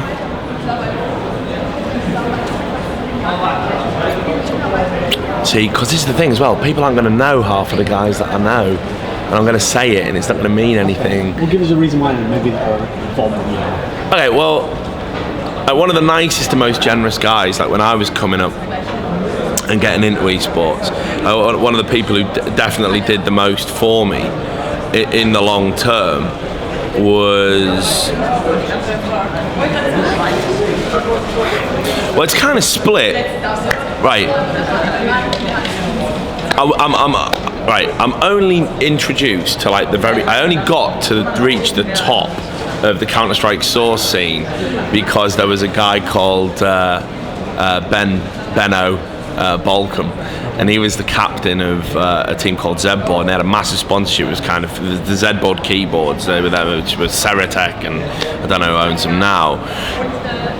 I met him after he'd been kicked from his own team at an event, and he was very upset about it. He was head in his hands, tears in his eyes on the step. I talked to him, and he didn't know who the fuck I was. We just hit up a conversation just as two dudes. And then later on, when I was sort of like reporting about him and he put two and two together, we hit off a real great friendship. And from that, I got to be the manager of what was at that time the UK's most successful Counter-Strike Source team. And that was the end to everything else pretty much I did at the top of esports. So, yeah. And given that Ben also has a fucking thing where he gets drunk and he loves to do acrobatic things. He's in the Marines now. Yeah, Daredevil. What about the Hellblazer, John Constantine? Hellblazer. God, who's withering and deprecating? Too good. Too good? Yeah, too good's definitely like the Hellblazer, because the one thing I respect James for is, and perhaps I'm a little bit envious of in a way, is that he has actually fought all the people, and burnt all the bridges, and yet still there, and now is actually considered establishment by virtue of being the one anti-establishment guy. So definitely too good for that one. Okay, so for the last one, I wanted again to do another Watchmen one. I'm going to do Ozymandius this time. Ozymandius, D-man. D-man? Wow. Right, not necessarily because he's a genius, which Ozymandius is. And Lee, I love you, but you are not a fucking genius. I'm sorry. But in terms of how he positioned himself to build his empire, D-man went from being a community Call of Duty caster to being one of the biggest names in esports, and pretty much the voice of the biggest esports title right now, and I'm sure he earns very good money from Riot for that. He positioned himself in the right place at the right time, and he in esports you don't just do that once. It's not like you're in the right place at the right time once. You've got to be in the right place in the right time over and over and over and over again for maybe a dozen times before you get to the actual finished thing. So D-man, what he did in terms of reinventing himself, I remember we were at an I series and I said to him, he'd come there with his little League of Legends t-shirt, and this is like season 1 might not even have been going on, it was a fucking long time ago, and I said to him, oh my god, as if you're going to switch to casting that game, as if, you fucking money grabbing prick, like it's and I was like, really, I hadn't, again, I was quite deprecating about League of Legends when it first came out, like I think a lot of esports purists were. It wasn't until I sat down and actually played the game I realised what an idiot I'd been, and how sometimes simplifying a concept can actually be smarter than inventing a concept in the first place, and that's certainly what I think Riot have done with the MOBA game, and it's my MOBA game of choice. But like he was going, no, it's A, it's going to be big, B, it's a great game, C, there's a future in this for me. And I was like massively disappointed, like, you fucking sell out, it's here today, it's gone tomorrow. You'll end up like one of those guys who commentates on like, any game for hire. But no, man, like, he fucking did it. He did it smart, no doubt. I should have took a leaf out of his book. Is there a final message or something you want to thank or say hello to at the end of the interview? I never do shout outs, but I'll thank Heaven Media for the food in my cupboards, the pasta in my cupboard, and just like, I don't know, fuck it. I know I've got some fans or whatever. I don't like to use that word, I think it's a bit weird, a bit surreal. So I hope it's been interesting and not a slog to get through, and maybe there's been something good worth talking about amongst it all. But ultimately, the thing is, to all the people who want to do esports journalism out there, make sure you want to be a journalist and not an esports personality, because if you go in with that and you care about the work and you're passionate about the work and you're passionate about telling stories, which is ultimately what a journalist does, then you'll enjoy your time and you'll get somewhere and you'll be remembered for all the right reasons. If you go in thinking journalism is going to be the shoe-in you need, the foot in the door to be the next day 9, you're in for a rude fucking awakening, and you should definitely not do that. So, but we do need more of you. If you're on the fence and you're worried about getting in trouble for writing an opinion or isolating people or having door slams shut in your face, fuck it.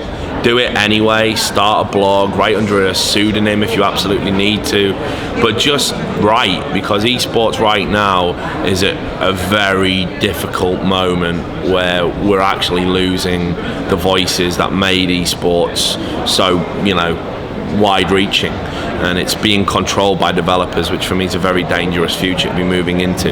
So yeah, get involved, please. If you've got an opinion, don't take to Reddit to argue with some dickhead on a forum. Take that extra little bit of time to craft it and put it out there and generate debate that way.